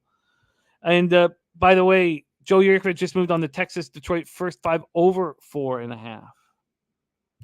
Over 4.5. Yeah, I'm very thankful to get out of Parkdale. So McCullers went 3 earned runs. He still pitched okay in that 6-2 loss to the Braves, but it was a much tougher situation. O's first righties, 257, 725 the last 30 days. Astros, 265, 726 OPS. And the Astros bullpen is not pitching well right now. They've been vulnerable for some time. And on the other hand, the Orioles bullpen's been a little worse than they've been all year over the last 30 days, but still, they have been good throughout this whole season. All right, let's take a look at the line history in this Baltimore-Houston spot. There has been a move towards these Houston Astros. From a money line, they opened up. Oh, I take that back. Sorry, it's a 10-cent move. Sorry. I remember the Orioles being plus 180. They're now plus 170. A 10-cent move to the Orioles. And from a total situation, it just dropped to 8 at 9:56 this morning. It was 8.5. Now it is at 9. Thank you, Jeff. I respect that very much, and I do need to get the fuck out of Parkdale though. Every time I feel like fucking. Oh man, I remember there was I forgot what was going on, but I had to do some work and I couldn't do it here, and I went into my car and I started working, and as soon as it started getting just a little bit dark, I was like, "Oh, I'm gonna get jacked. I gotta get the fuck out of here. I'm gonna get." Okay. Let's take a look at the cash flow here in Baltimore. 2,395 tickets in. 12% of the tickets on Baltimore and 43% of the cash. Then 26% of tickets on the under and 87% of the cash. So big bets coming in on the under and big bets coming in on the Orioles. Take it away here for us, Bobano. Baltimore, Houston. Yeah, I'm very, very, very tempted by Baltimore here, but I don't know. I just like they have some special stuff going on. They find ways to win. They're obviously battling for their lives in the wild card, but I don't know if I want to get in front of the Astros. Swept Minnesota, looked very impressive. McCullers, obviously, on the mound. Will be making his third start after he missed, obviously, a ton of time with the flexor strain that he had through 6 shutout innings against Oakland, 3 runs against Atlanta, 3-0, 3.46 ERA against Baltimore in his career. Bradish has been kind of erratic. He's had a couple good moments, but he's still trying to find himself. So that's probably ultimately going to keep, and a plus 6.18 ERA on the road for Bradish. So he's kind of struggled away from Camden Yards. Although I will point out, even with some inconsistencies at times this year, he has pitched a little bit better 5 starts in a row where he's given up 3 runs or less coming into this one. And he's faced Boston, Toronto twice, Texas and Cincinnati, not quite the lineups, but Toronto is, but still Toronto twice, and he's hung in there for this Baltimore team. So definitely lean Baltimore. I think whenever you can get this kind of price with them, I'm interested. But, Houston's rolling. McCullers is in good form. It's probably enough to say pass it. Yeah, this is not a spot that appeals to me here, although it's Orioles or no bet for sure. But you saw what Lance McCullers did in his first start at home. He's always pitched very well at home.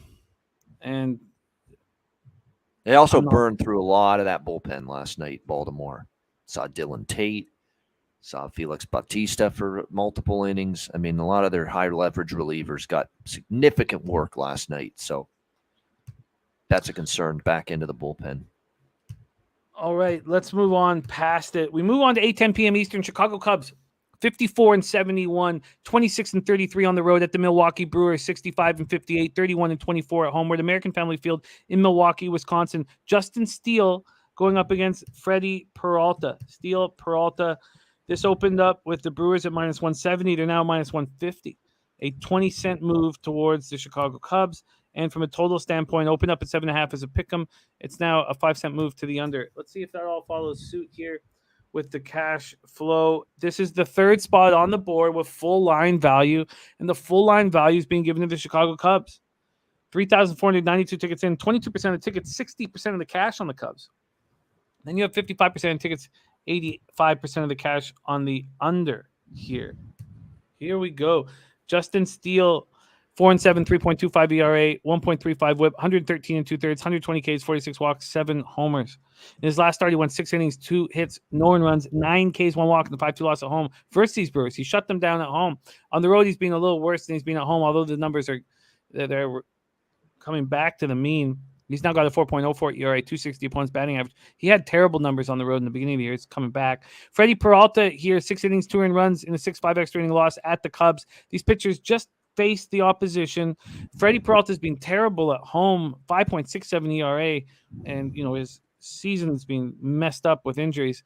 Cubs last 30 days versus righties, 233, 678 OPS. Brewers versus lefties, 191, but with a 606 OPS. Not a terrible OPS for that low of a batting average, but ugly numbers.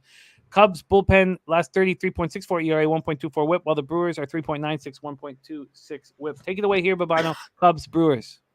So there was a game earlier, I think it was a day or two ago, yesterday or the day before, where it's the same 2 pitchers pitching, and they dominated in the first meeting, and we thought, I can't keep, maybe it won't be that way the second time. And sometimes you think that, right? When it's the same 2 pitchers facing the same team, a week later, 5 days later, and you sometimes think, they shut him down the first time, maybe it'll be different. But in that game, I forget what it was, but they shut him down again.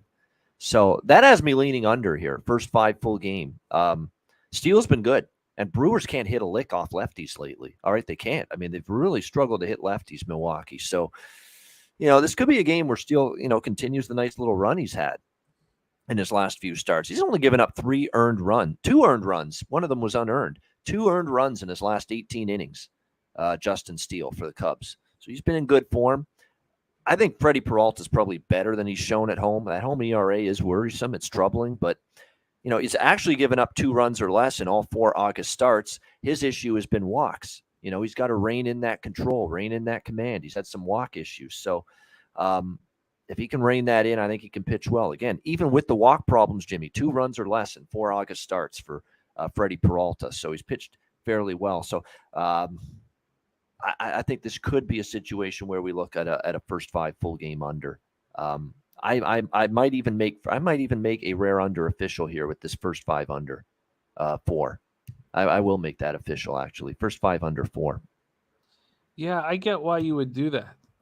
I get why you would take the first. I hate that they're seeing the opponents again, but I see why you would do that. And a lot of talk about, Steele also being bad on the road in the chat, but that last start at Washington, no runs in 6 innings. Before that, and that was on the road. And the Brewers, and this is on the road too, but Brewers aren't hitting lefties. I mean, I'll give you the numbers. The last 10 games, the batting average is horrible. 172 batting average and 2.9 runs per game against lefties for Milwaukee. So in the last 4 road starts for Justin Steele, he's allowed 2 earned runs. Now, he's not going deep in the games. He's gone. Cubs bullpen is still a little iffy too, so that's why first 5 only for me. Look what he's done to the Brewers, though. And he's just shut them down. He shut them down in Milwaukee, 6 2/3, allowed 1 earned run. I agree with you. I agree with you on the first 5 under. I'm going to rock with you there. In the full game, doesn't. I get the full game because these bullpens have been pitching pretty well.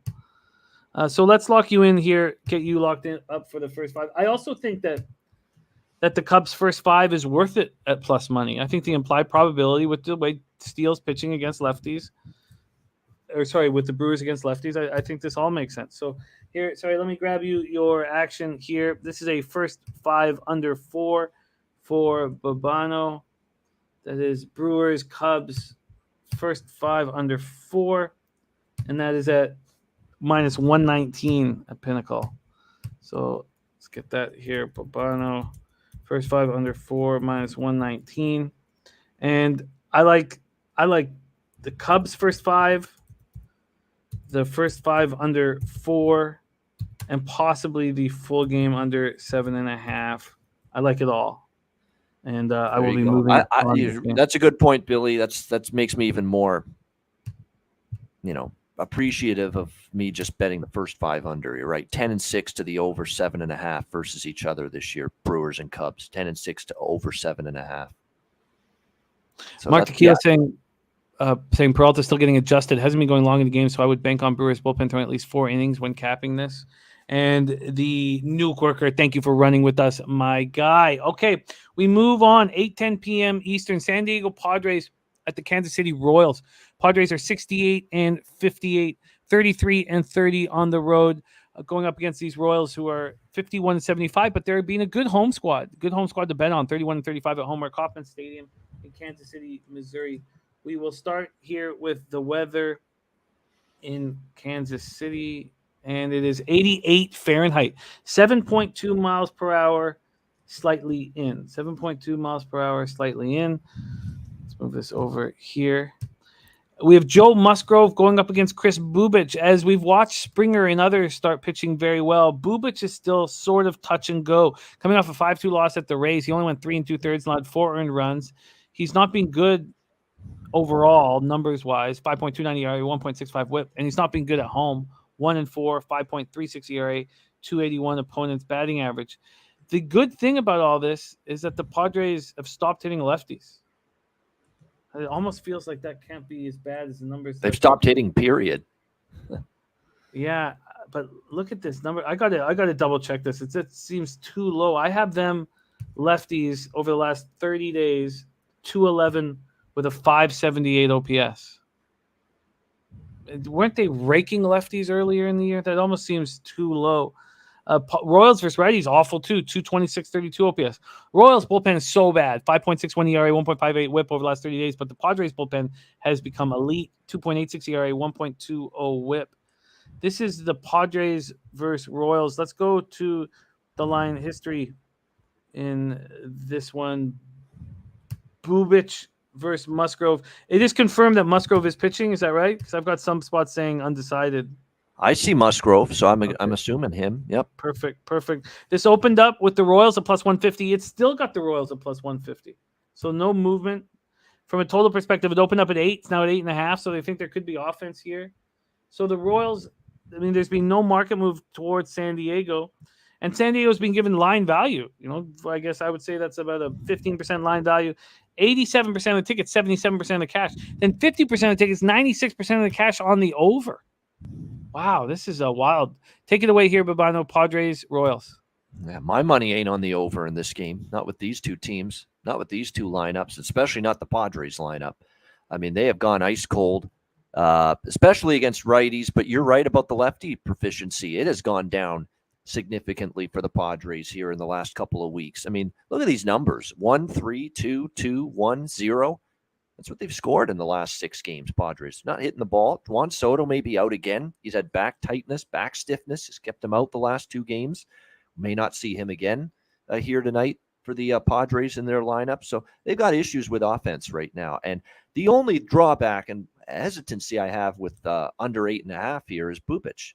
I mean, you just don't know what you're going to get from him one start to the next. And he's been a guy that I've actually looked to bet against more often than not. But he actually has thrown some decent games. I remember there was a game against the Astros where, he hung in there. He actually shut him down for 4 or 5 innings. Then they finally got to him. But that's a good Astros lineup. They usually hit lefties pretty good. And he held in there for a long time. So makes me think Bubic could maybe have a decent start here, because especially with the Padres lineup scuffling. We got concerned about Musgrove for a little bit right after the All-Star break. He didn't pitch well. He was getting rocked a little bit.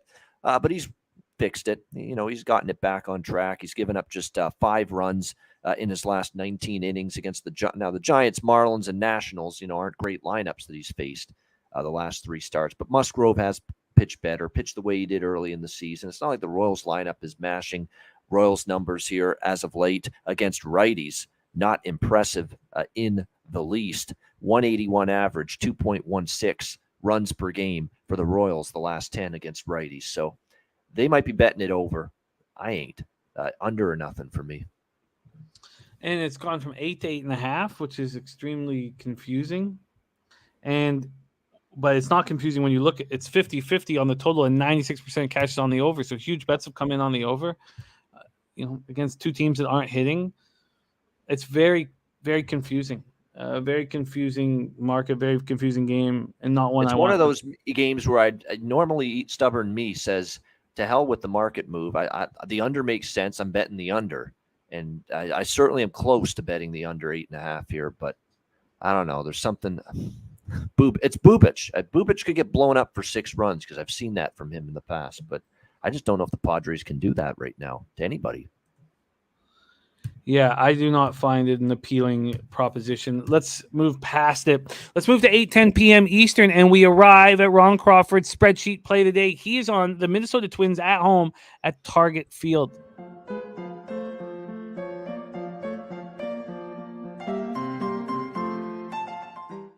These Twins open up at minus 135, and now minus 130. There's been a 5-cent move to the Giants.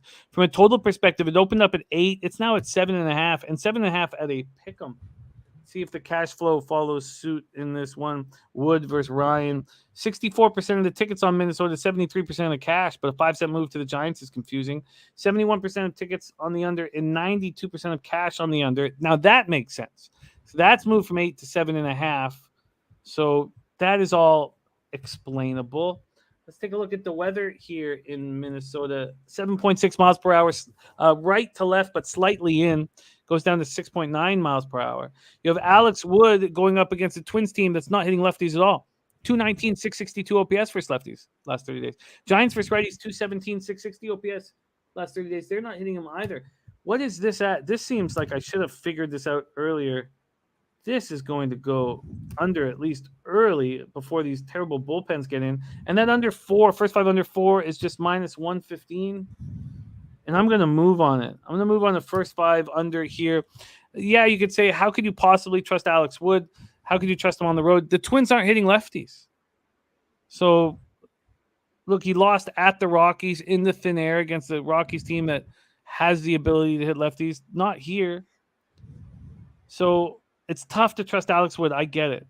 And Joe Ryan coming off a 7-0 loss at home versus the Rangers, he looked very good. Now he's got the consecutive home starts. And at home, he's 5-3 with a 2.95 ERA, 186 opponents batting average. There's our guy picks from Dave in the house. Thank you for joining us. Giants, I just went over the bullpens. They're actually not as bad as I remember. Giants bullpen 3.84 ERA, 1.30 WHIP over their last 30 days. Twins bullpen 3.89 ERA, 1.34 WHIP. Take it away here, Bobano. Giants, Twins. Yeah, this would be. I have to lean to the Twins, even though they're playing awful ball here. They've lost 6 in a row, but the Giants haven't been much better. I mean, they lost a series to Arizona. They lose a series to Colorado. They split with Detroit. I mean, this has to be, doesn't it? This has to be a turnaround spot here for Minnesota, who, look, Texas is losing 3 or 4 to them isn't good, a losing team. But Texas, as I mentioned, has played with a little more spunk since the managerial switch. Getting swept by Houston's not good, but at least Houston's the best team in the American League. This should be a bounce back here for the Twins. I'm going to go Twins here, full game money line in this one. And I certainly wouldn't talk anyone out of full game and first 5 under. Neither team's hitting the ball much right now. The Twins have gone cold, 3 runs or less during this 7 games in a row now where they've scored 3 runs or less. It really hasn't been much better for the Giants either. I mean, and I don't think they're going to hit Joe Ryan very much here. Joe Ryan's numbers at home are very good, 2.95 ERA, 9-2 to the under. And actually the bullpens are pretty good the last 10 games. Jimmy, you mentioned the bullpens have not been great. A bit better lately, though. Last 10 games, both of these bullpens are sub-3 ERA in the last 10 games. So give me that under full game. And I'll just go full game under 7.5 because, the bullpens have been better lately. So two bets, Minnesota money line under 7.5. Let's get that for you here. Sorry, I was just perusing what had happened at And Woodbine. no Buxton again. So that's bad for Minnesota. So you want did you want first 5 or full game under? I'm going to do a rare double up for under. I'm going to do first 5 and full game under because that first 5 does seem it's even better than the full game. But I'm going to trust these numbers here with these bullpens, which have both been sub-3 ERA. Both of them in the 2.8 range with their bullpen ERA the last 10 games.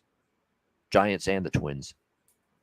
I like what you're doing here. I'm certainly going to be on the first 5 under. I have to figure out whether I'm going to double dip as well. I'm hesitant just because of Wood, but I expect Wood.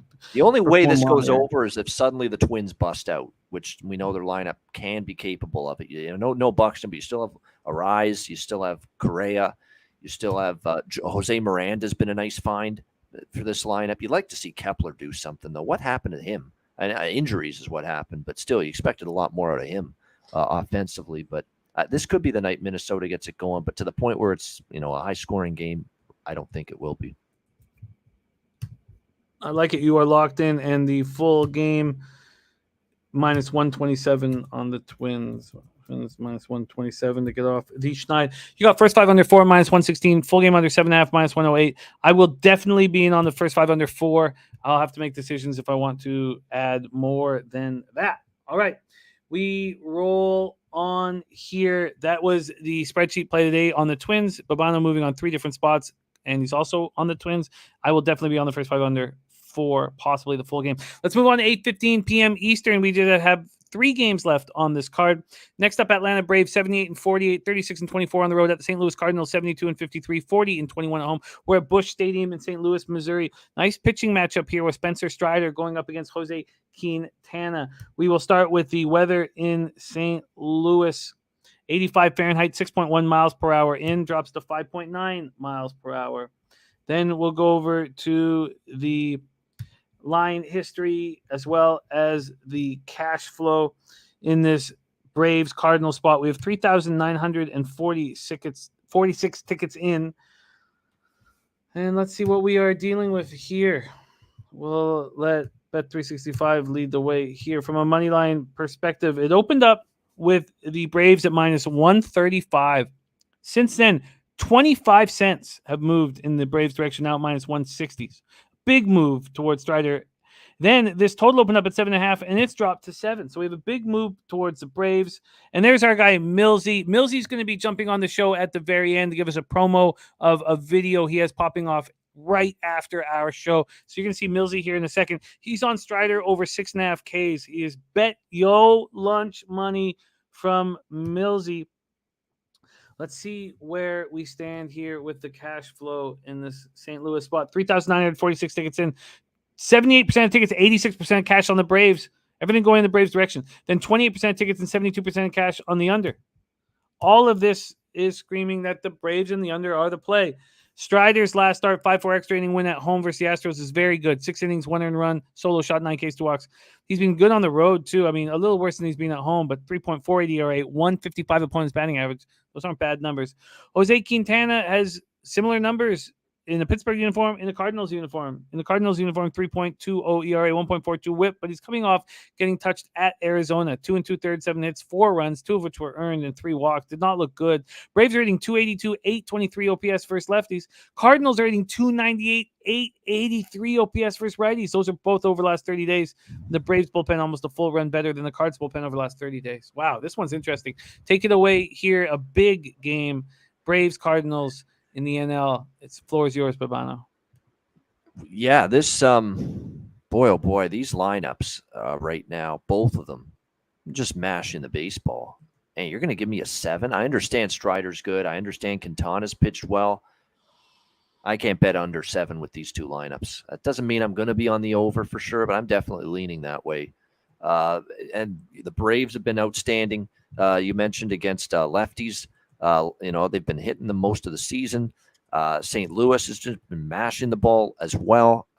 They are 2 good pitchers. I like I mean, I don't love Quintana as much, but even I've got to pay some respect to Quintana, pitching the way he has since he was acquired from Pittsburgh. With the Cardinals here, you look at Quintana's numbers. I mean, he had given up 2 runs or less in 5 straight starts until last time out when against Arizona, of all teams. He has control issues, command issues, and gets rocked for 4 runs on 7 hits and doesn't even get out of the 3rd inning. That is concerning a little bit here tonight with that performance now against this hot-hitting, red-hot Atlanta team. I mean, at the same time, you could say St. Louis is a big home dog. I mean, you could go in a bunch of different directions here. You could take Atlanta. I wouldn't say you're crazy. You could take St. Louis. I wouldn't say you're crazy. You could take the over. I wouldn't say you're crazy. You could take the under. With the way these pitchers have gone lately, I wouldn't say you're crazy. It's a tough one. It's a good game, great game. I think it's best for me to stay out, though. Does feel like a nice spot. We've been waiting for Quintana to show some fatigue. He's not done it all year. Isaiah Screw with a very important note. Arenado out for maternity leave. And that's probably why the big market move happened. But the Cards are hitting. What is Strider's number? Why don't we pull up Strider's number? I like Strider too much to not. I like Strider too much to not fade Atlanta here. I mean, I like Strider. I really, really do. So I'm not getting in his way right now. He's pitching great. Atlanta's playing great. But, man, to give St. Louis that kind of price, home under, it was tempting. But, no, I think best decision here for me is pass. Because, like I said, I can make a case for both sides. I can make a case for either side of the total as well. Very little sample size for these Cardinal batters against Strider. And then the Atlanta batters have seen Quintana. And Billy Friedrich says Cards should not be plus 141 at home. All right, I'm gonna guess I'm gonna have to stay off of it. Von Polo looking at the St. Louis money line. Christopher Comatini says playoff baseball equals under.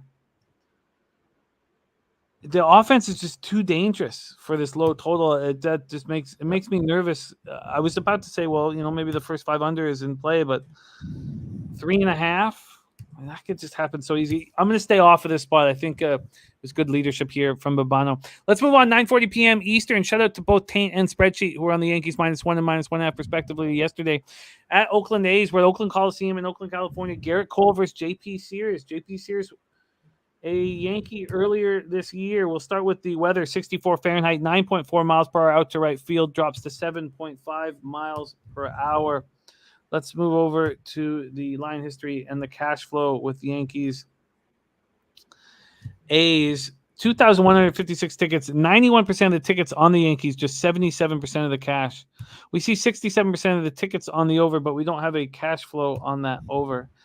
The A's are just, it's like the Browns of a couple years ago. The A's are just, the Sharps love the A's, and when you should back them on the road, they're on them.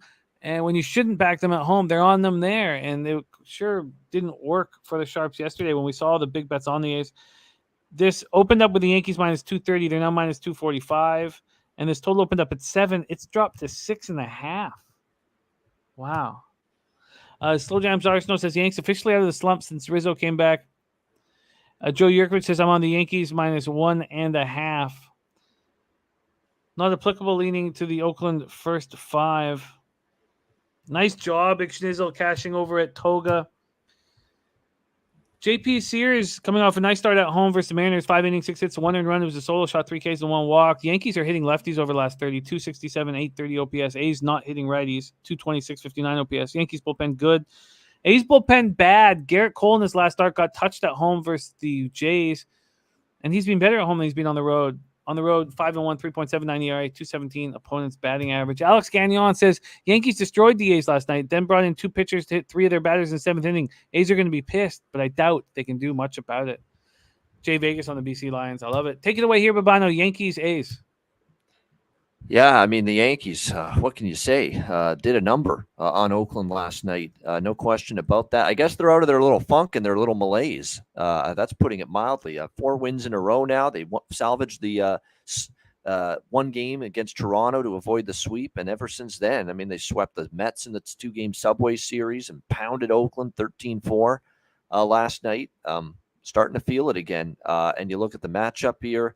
You've got Cole on the mound for the Yankees. It's a guy that obviously has had a couple struggles, couple little rough starts here this season, including last time against the Yankees, or against the Jays. But before that, he shut down the Rays. He shut down the Mariners, capable of shutting down a horrendous Oakland lineup. And keep in mind, he did that last year. He faced them, shut them out in 6 innings, 8-2 Yankee wins. So it's going to be interesting, though, here against JP Sears.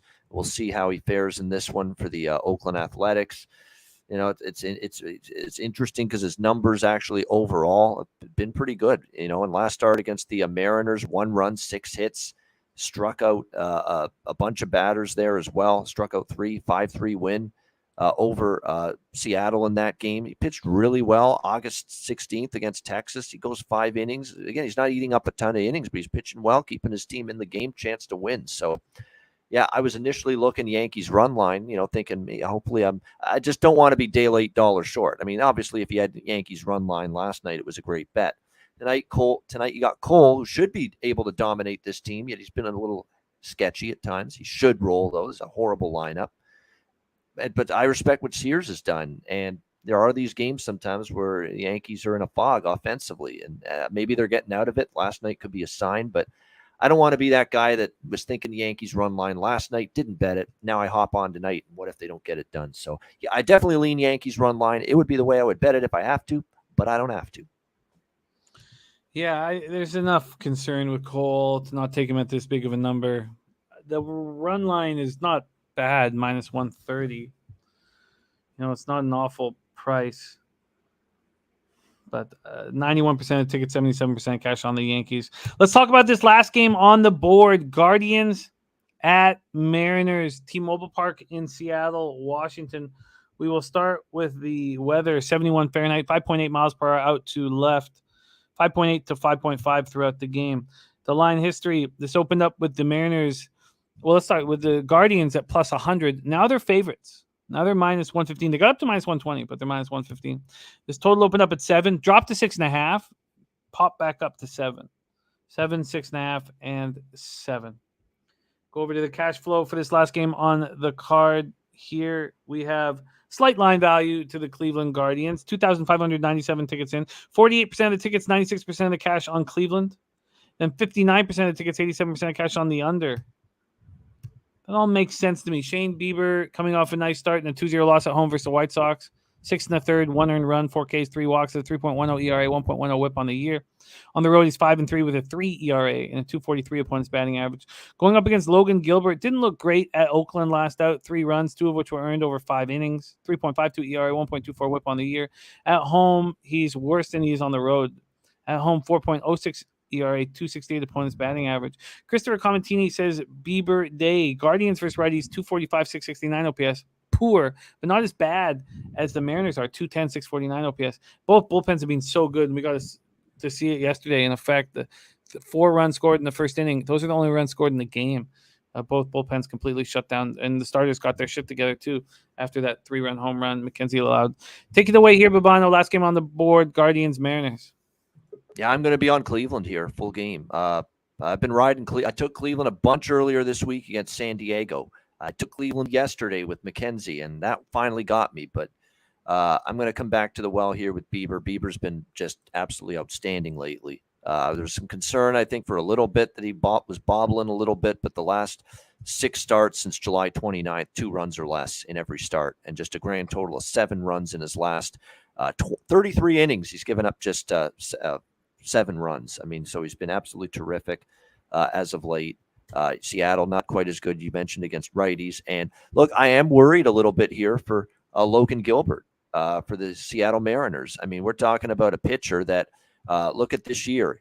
Look at in AAA and the minors, 2019 to 2021, whereas high water mark in innings pitched was 62.1. Last year, 119.1. This year already 143.1 innings pitched. So he's hit his innings high, career high in innings, and you're starting to see that. I mean, it's maybe affecting him. Like, he hasn't pitched as well lately. He's been hit hard. He's been giving up more home runs. I'm worried about dead arm a little bit. Worried a little bit about arm fatigue with Logan Gilbert at this point in time. So that concerns me here. It also concerns me a little about the under, because I do want to take the under here in this game. It makes sense. I mean, you expect Bieber certainly to neutralize Seattle.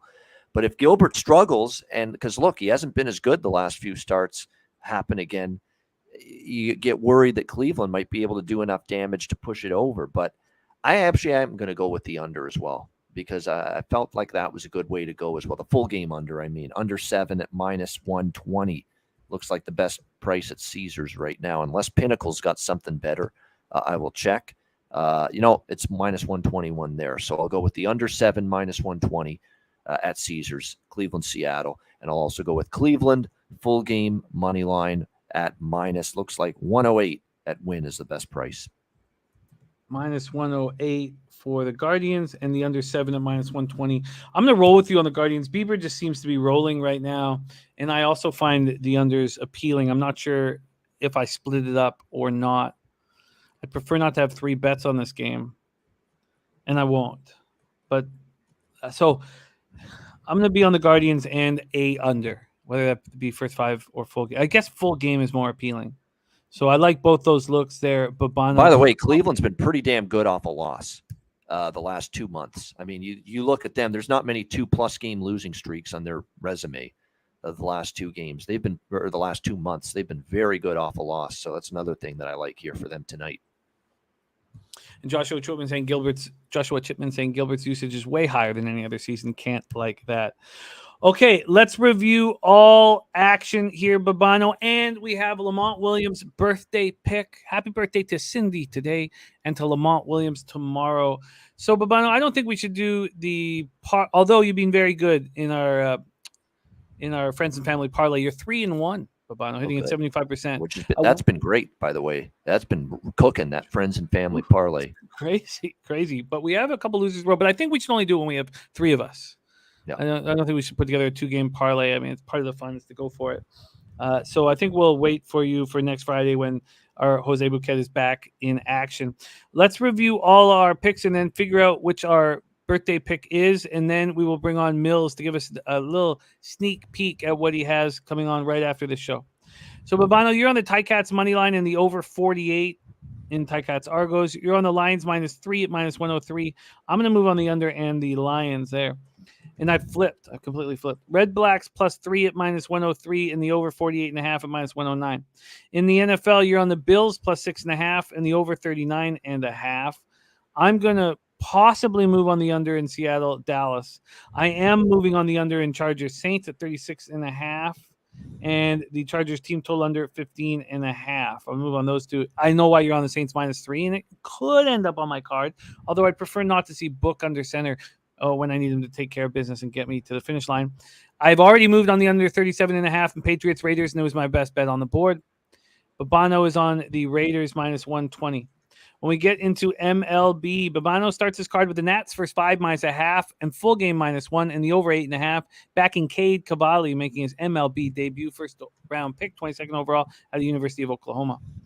Bobano's on the over 9 at Pittsburgh, Philly. Angels, Blue Jays, we stayed off. Bobano's on the Mets, team total over 5.5 at +113. I will be moving on the Tampa Bay Rays full game here. I just need a little bit more time. Unfortunately, that's going right up against Lamont Williams' max bet on Boston. You know what? If that's the case, I'll probably take a little bit more time to make sure that's what I want to do. The Pimp Slap play today, number 1, is Boston Red Sox first 5 under 5. I am moving on the Texas Rangers. Matty Ice is on the Rangers -1.5. If he wasn't, I'd probably stay off. All this money coming in on the Rangers market not moving towards it makes me very uncomfortable. Pimp Slap play today, number 2, is Arizona first 5 +0.5 from our Mike M. Orioles, Astros, we stayed off. Bobano's on the first 5 under 4 -119. This is, I think, the best spot on the board at this point is the Cubs-Brewers game. Whether you like the under or the Cubs early, I just feel like Justin Steele, who has shut down the Brewers in 2 straight starts, will do it again. Because he's not playing with fire. This Brewers team just can't hit lefties, and he's pitching very well. Padres, Royals, we've stayed off. The first 5 under 4 in Giants, Minnesota, I like a lot. Bobano is on the first 5 under 4, full game under 7.5, and the Twins. Ron Crawford, spreadsheet play today is the Twins. Braves, Cardinals, we stayed off. Yankees, A's, we stayed off. And I like Bobano's looks on the Guardians as well. He's on the Guardians and the under 7 at -120. Von Polo, I love you, my guy. And it is now birthday pick time for our guy, OG Lowbagger, Lamont Williams. What do you got for Lamont birthday pick? Take it away, Bobano. You're on mute, my man. Sorry, there we go. I am going to, one more play I'm going to add. I'm going to jump on that Cubs +0.5 -115 in the first 5. Cubs +0.5 -115 in the first 5. I do like that. I like the way Steele's pitching. And I like the Brewers can't hit a lick off lefties. And I've taken advantage of that a couple of times. So I'm going to add that Cubs first 5 with a little extra security, +0.5, -115. And that is 15 cents better than what I can get it at. If I could get it at that number, I'd be on it as well. There we go. So that is that is first 5 Cubs first 5 +0.5 at -115. Beautiful. Okay, it is birthday pick time. What do you have for Lamont Williams? Happy birthday, Lamont. Absolutely. Best wishes to you with that. Birthday pick time. Oh boy, this is going to be a tricky call, especially if I'm going to look at something in baseball. I don't want to. Honestly, my favorite bet. It's not a homer bet. It's legitimately. I really loved Hamilton when I bet it at +3 in the CFL, but I'm not going to give it out now as a birthday pick and take a shit number on it. All right, so I'm not going to use that. I am going to go with, for my birthday pick here. I really think this Cavalli is going to pitch well tonight for Washington, and I got no issues at all fading Mike Minor. Let's go Nationals -0.5 first 5 for my, that's what I had. Yeah, Washington -0.5 first 5 for my birthday pick.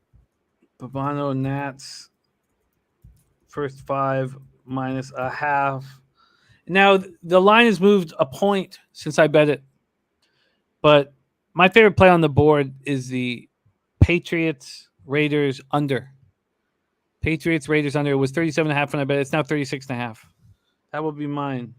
Mine will be the New England, Las Vegas under 37.5 or 36.5 or 37, whatever I get it, or whatever you get it at. There's Dabby Cab. He says Nebraska first half -6.5 -125. Says been moving though, might be -7 now. And don't forget, our Bobano, who you see live right now, will be co-hosting the big NCAA football pub hub with C-Mac, with Big Ragu, and with DJ Big Boss. And that will lead in to the Nebraska Northwestern game, which is at 12:15. So you don't really have the tight out tomorrow, Bobano, of 12, because the Cabby's show starts at 12:15.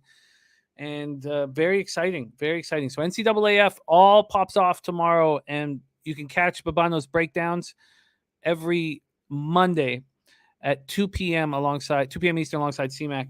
Bobano, we are going to add our guy Millsy to the show here in a second. So let's get some final words from you, Bobano. Thank you for your hard work. Big 3-hour show. You're a beast. And you're coming off such a spectacular day. Any last words for the Cappers supporting the show before I bring Millsy on, my man? Well, yeah, great Friday last week. Let's see if we can do it again. It's a higher volume MLB card, I think, this week for me than last week. So hopefully that works out well.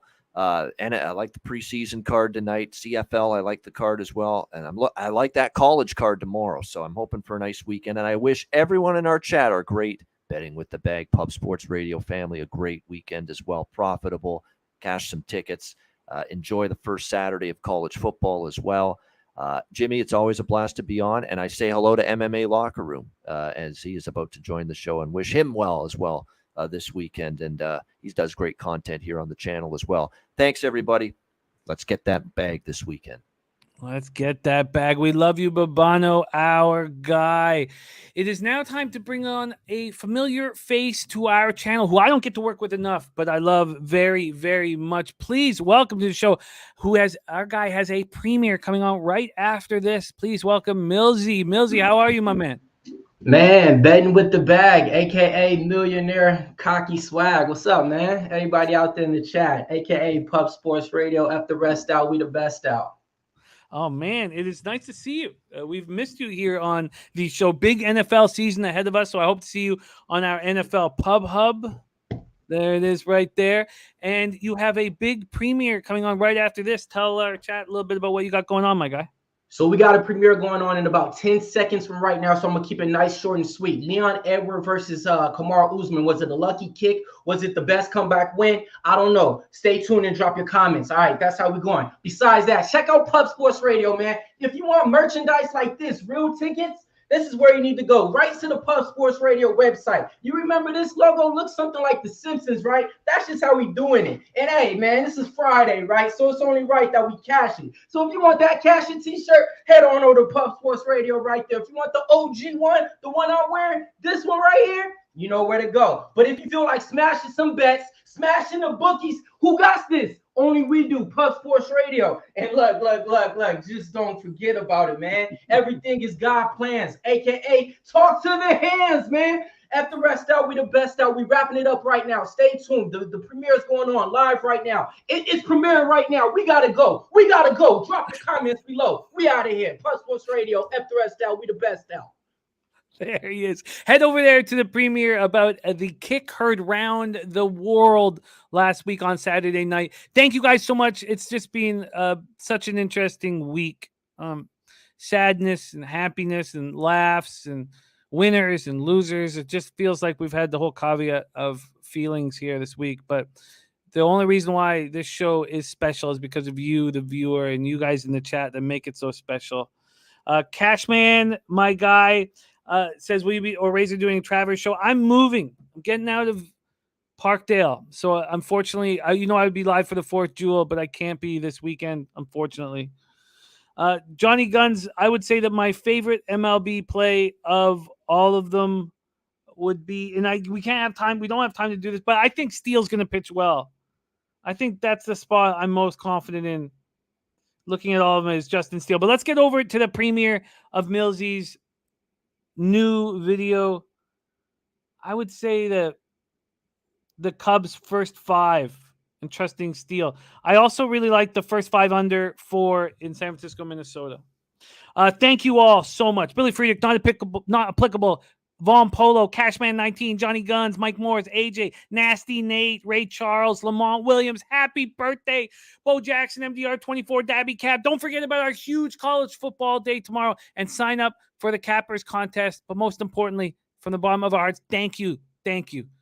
From my producer, Jose Bouquet, from our leader, Jeff Slaughter, all of us, we thank you so much. Leche, hey, Los Bookmakers, go out there.